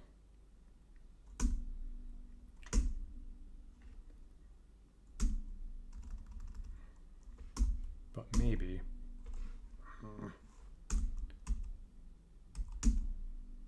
Not that. The items. Okay, not too bad. Just make absolutely sure that the money is not interesting. That couldn't be less interesting. Okay. Okay. Let's save this.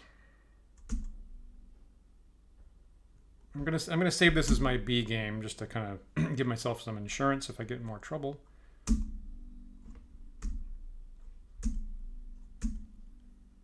Let me put on the search for a little bit.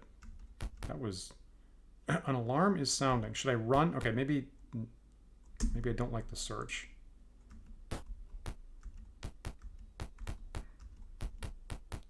Okay, so I'm gonna run over to the other tower. Monsters are charging towards you from the far tower.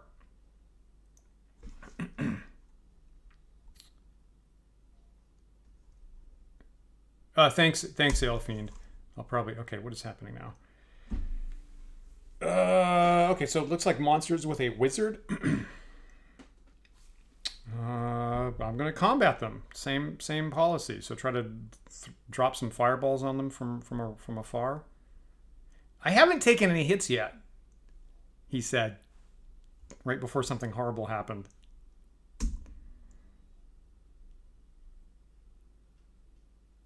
Okay. And here is the point where I see what I'm facing and gasp.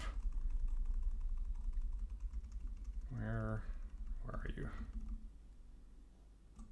Oh, well, okay. No, that just seems like a duplicate. Okay, same deal. Okay, we can... Okay, so evidence is we can handle 3 Ettins and a wizard and a fighter.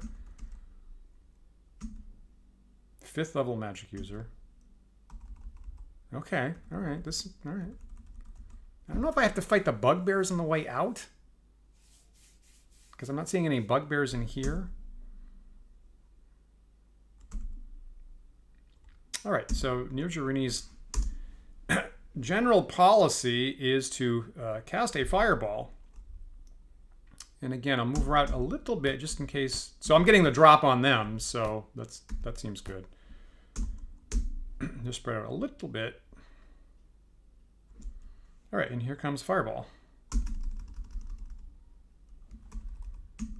Again, right here. How about you, sir?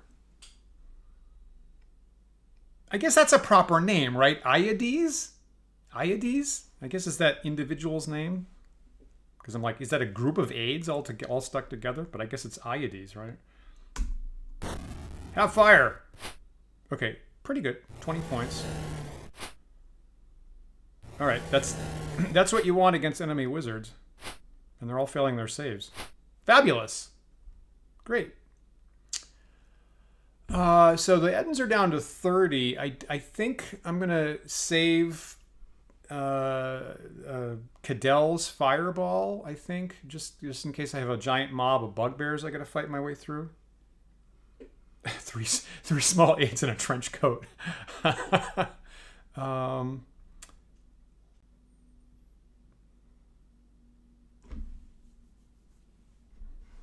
don't know if I should cast prayer again. This just seems like a giant melee fest at this point. They have 30 points each. I'll cast. I assume that.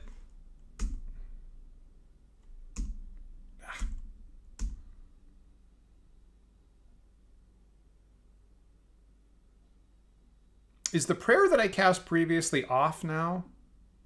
Probably, I assume.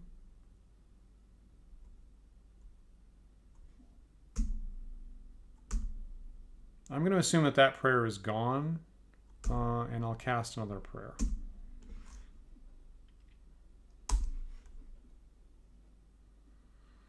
Okay, so here's Malin.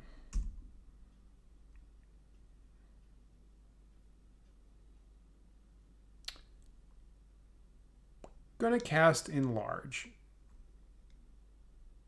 Hey, did I tell you about the Medusa downstairs? Stop distracting me. You know, I'm gonna cast Enlarge. You know, even the odds here.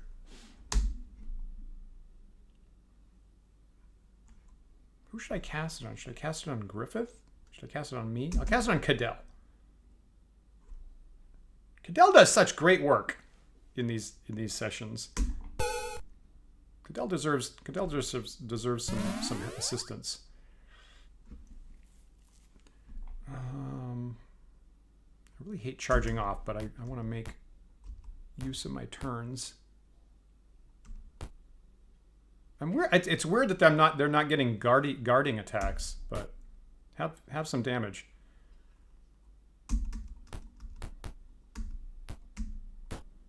That's pretty good.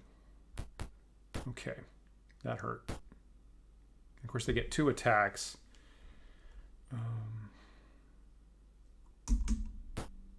Oh, ow! Damn, man. 21 points from a sword hit. Holy smoke. Okay. Should I spend time healing Griffith? I feel like I'm going to do that. I don't know if that's a terrible use of time or not. Okay, so here comes Cadell. Damn it. All right, so get up here and...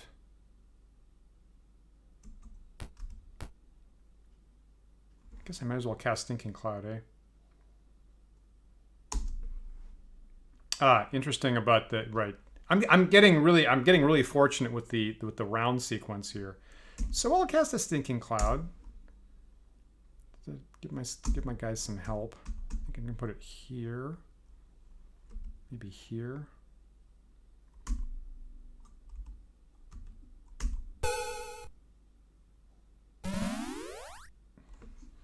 So unlikely that they're gonna fail their save immediately, but.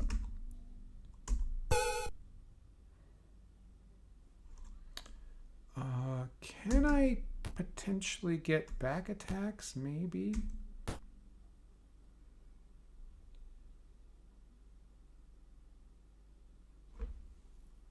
Damn it.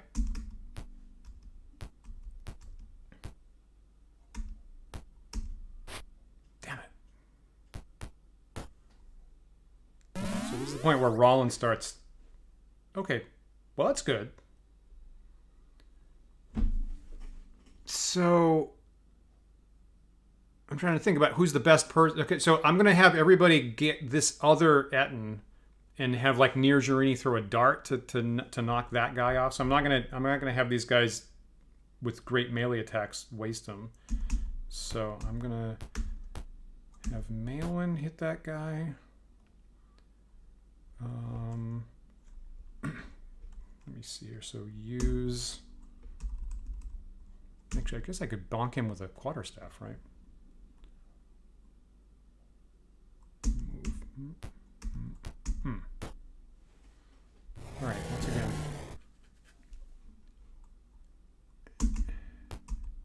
Nirjarini for the win.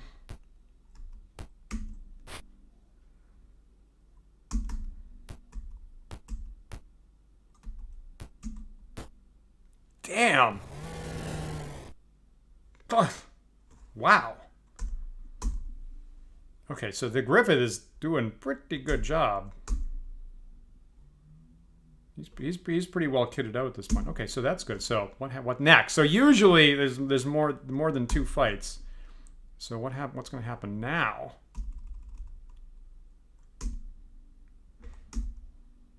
Okay, exact same thing. Can I take this? No.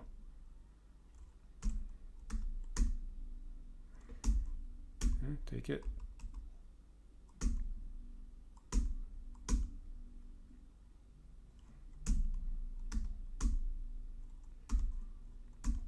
All right, so I took all that stuff. Probably no, yeah, couldn't be more garbagey. All right, so there's fight 2.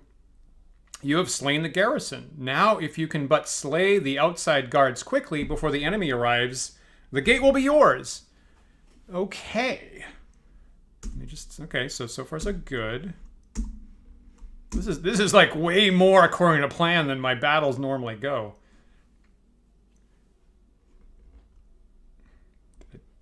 I saved that, right? Saved it as B. Okay, so right, so I'm assuming I have to go out, right, and fight the bugbears to the south. Tell me if I'm reading that wrong. I assume I can heal. I probably have time to heal up.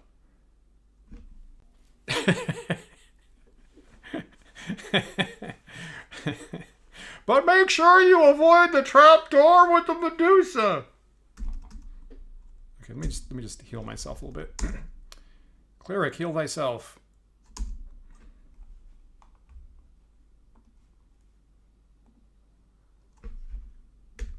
This may be one of the very few times that I remember to heal myself between 2 fights.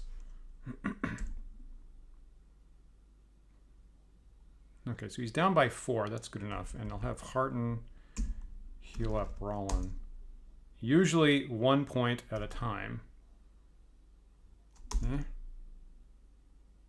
How about 2 points? So if I watch really, really closely, I will see his new hit points just a split second before this screen goes away. So I'm watching his 17 really, really closely. 23, okay. And that's 3 points away from his max, so we'll call that good.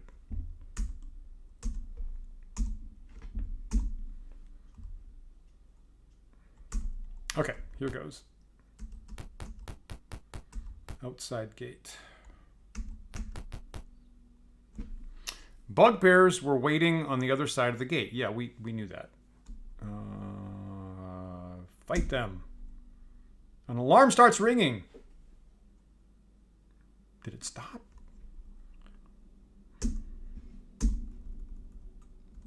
Okay. All right. That's a good amount of bugbears. I think I have 2 fireballs left, or at least 1. All right, Empire, thanks so much for hanging out. Man, you made me laugh like a bastard tonight. I'll see you next time. Yeah. Okay, Mailman doesn't have any fireballs left. Set up a defensive perimeter.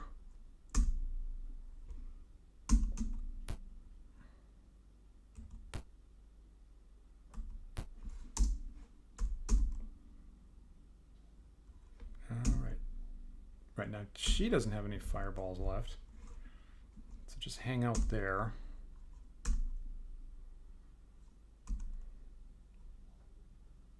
Whole person doesn't work against bugbears, right? It has to be 1 or 2 hit dice. Make a long story short. Okay, this is what I'm waiting for. So I'm waiting for Cadell's fireball, which is the last memorized fireball that I have. That is what you want. So you really want to get that off before they split up, which is what I'm trying to do. So, I feel like, okay, and I can't target this wall. I can target this, I can target this.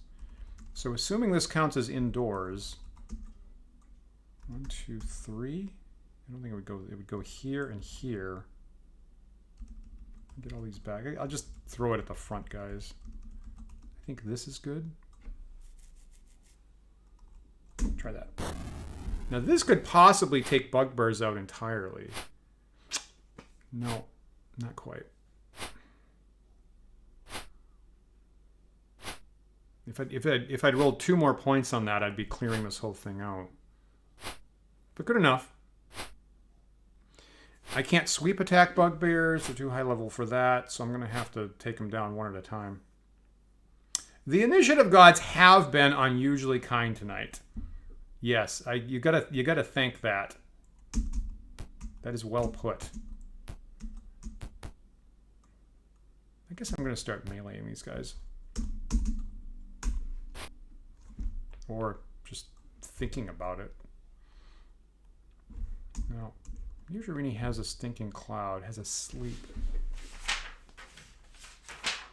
That won't do great. That would only get 1 or 2 bugbears, so that sleep isn't great. Stinking cloud could possibly lock down 4 of them. Whoops, what? I'm going to be a little brave here. 1, 2, 3. I think this is pretty nifty.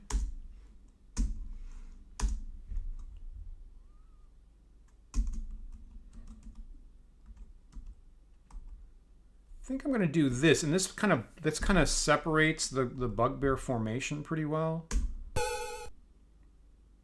So I'm trying to divide and conquer move here. Okay.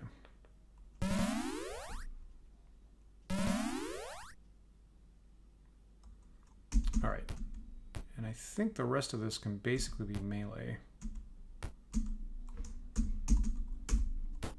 Nice. Griffith should definitely block this side.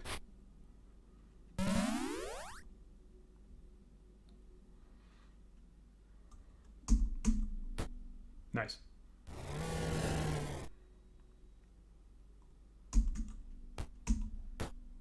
Ooh, very nice. Look at that. Look at that. When you look proficient, everything goes your way.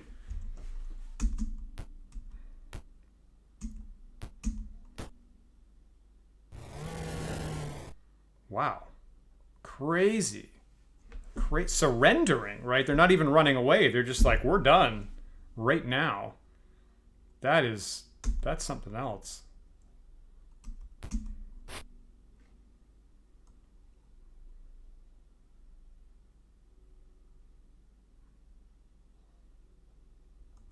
I like that one surrendered as Nirjirini stepped up to hit him with her staff. Like, oh. You got a wizard that's charging a giant squad of bugbears. We don't want any of that in action. No, thank you. I'm trying to take out these guys in the stinking cloud.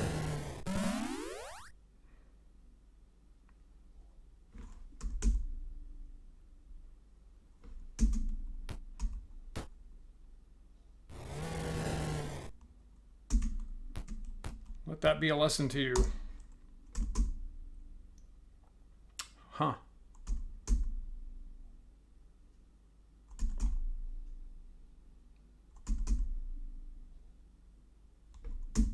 Well, I didn't take any damage from that fight. I've been really worried about Stojanow Gate for a while. I was like, okay, this is going to be like the penultimate area, and right, at least one person was telling me that Valjevo Graveyard was easier than Stojanow Gate. That was I got good initiative rolls. Everything just kind of came up my way there. That was the cleanest. That was the cleanest fight I have ever seen in this game. That was very gratifying. Okay, and there's a bunch of garbage treasure I don't need, so we'll just leave that behind. You have taken the gate. You open the great portals as 20 human and demi-human guards immediately take possession of the guard towers. Look at that. I know how to play the D&D. I'm going to save this as my A game. I'm comfortable with what just happened. How about that? Okay, let me get back to town and hope I don't run into more trouble in Podal Plaza. Just to kind of polish off the night. Whoops, this is not the right place. And he immediately got lost. Whoops.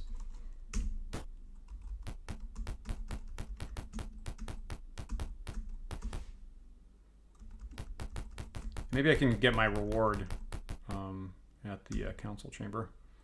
Great, cool. And I'm also getting a cup award from Restream.io for 100 messages today in the chat. So everything's coming up, Delta.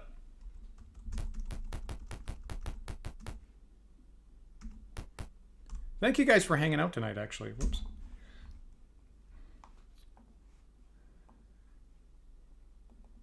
My slums map. So it's here.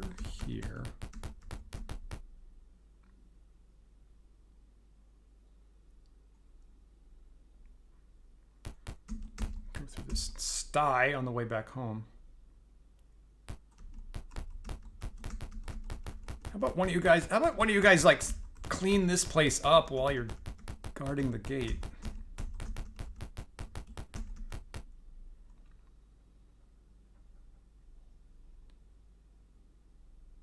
Okay, now, once again, do I need to discard some stuff I'm carrying before I get my reward?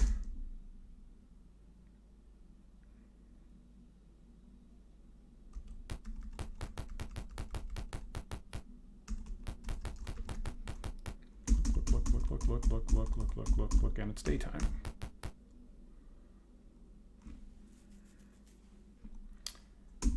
Can I show you some of my wares? So let's ID this stuff. ID this. Okay, rune protection +2. That's always super nice. Is this interesting? Not enough money. Exit, appraise the gem. Sell it. Okay, so I probably want to ID a bunch of stuff. So like 200 a pop. That's probably like at least 1,000. So I guess I'll sell some jewelry. Yeah, that's what I wanted.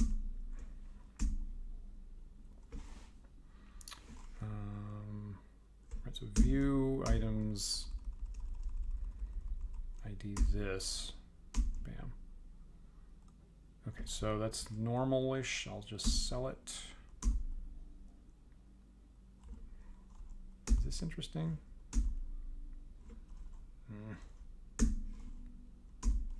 Garbage.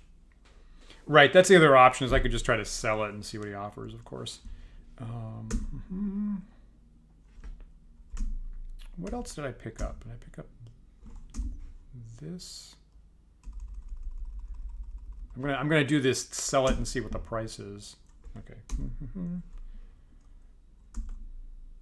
The thing is, in the past, this is where, when I was early on, this is where I got in trouble of selling a bunch of stuff and not noticing that one of them was super pricey. I was like, sell yes, sell yes, sell yes. And like, oops, I just threw away something awesome at some point in the past. Hopefully I'm beyond that now. Hopefully. That's garbage. None of their items were super interesting. Sell it. Yes.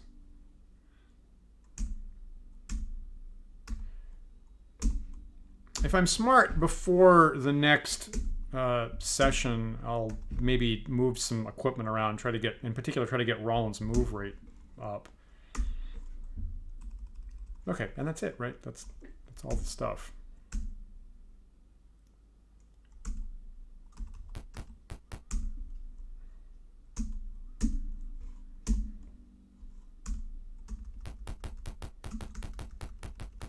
All right, let's see what the clerk says about my spectacular victory at Stojanow Gate. Dang it.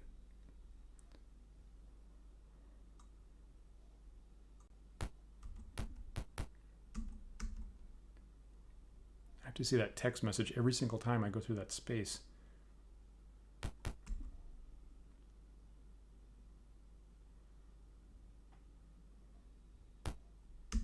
Okay, what do you got for me? Before I can offer any commissions, I must see if you are due a current reward. I feel like possibly yes, because wow, you can't buy service like that.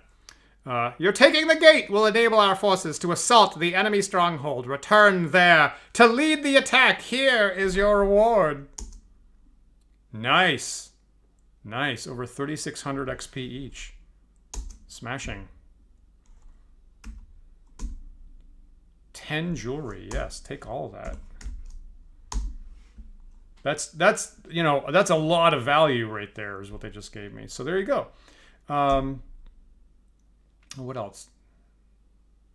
On the matter of commission, she says, I can offer the following. So probably nothing other than that. Those are all the commissions. Just invade the central stronghold of the evil army. That's all we have for you today. Come back later. We may have more. Great. Thank you so much. Well, that was a rousing success.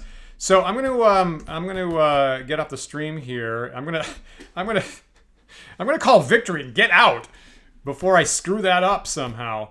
And thank you guys for hanging out and giving some advice along the way. That was I'm either playing much better or getting really lucky tonight. So that was possibly the single most successful episode I've ever had in Pool of Radiance.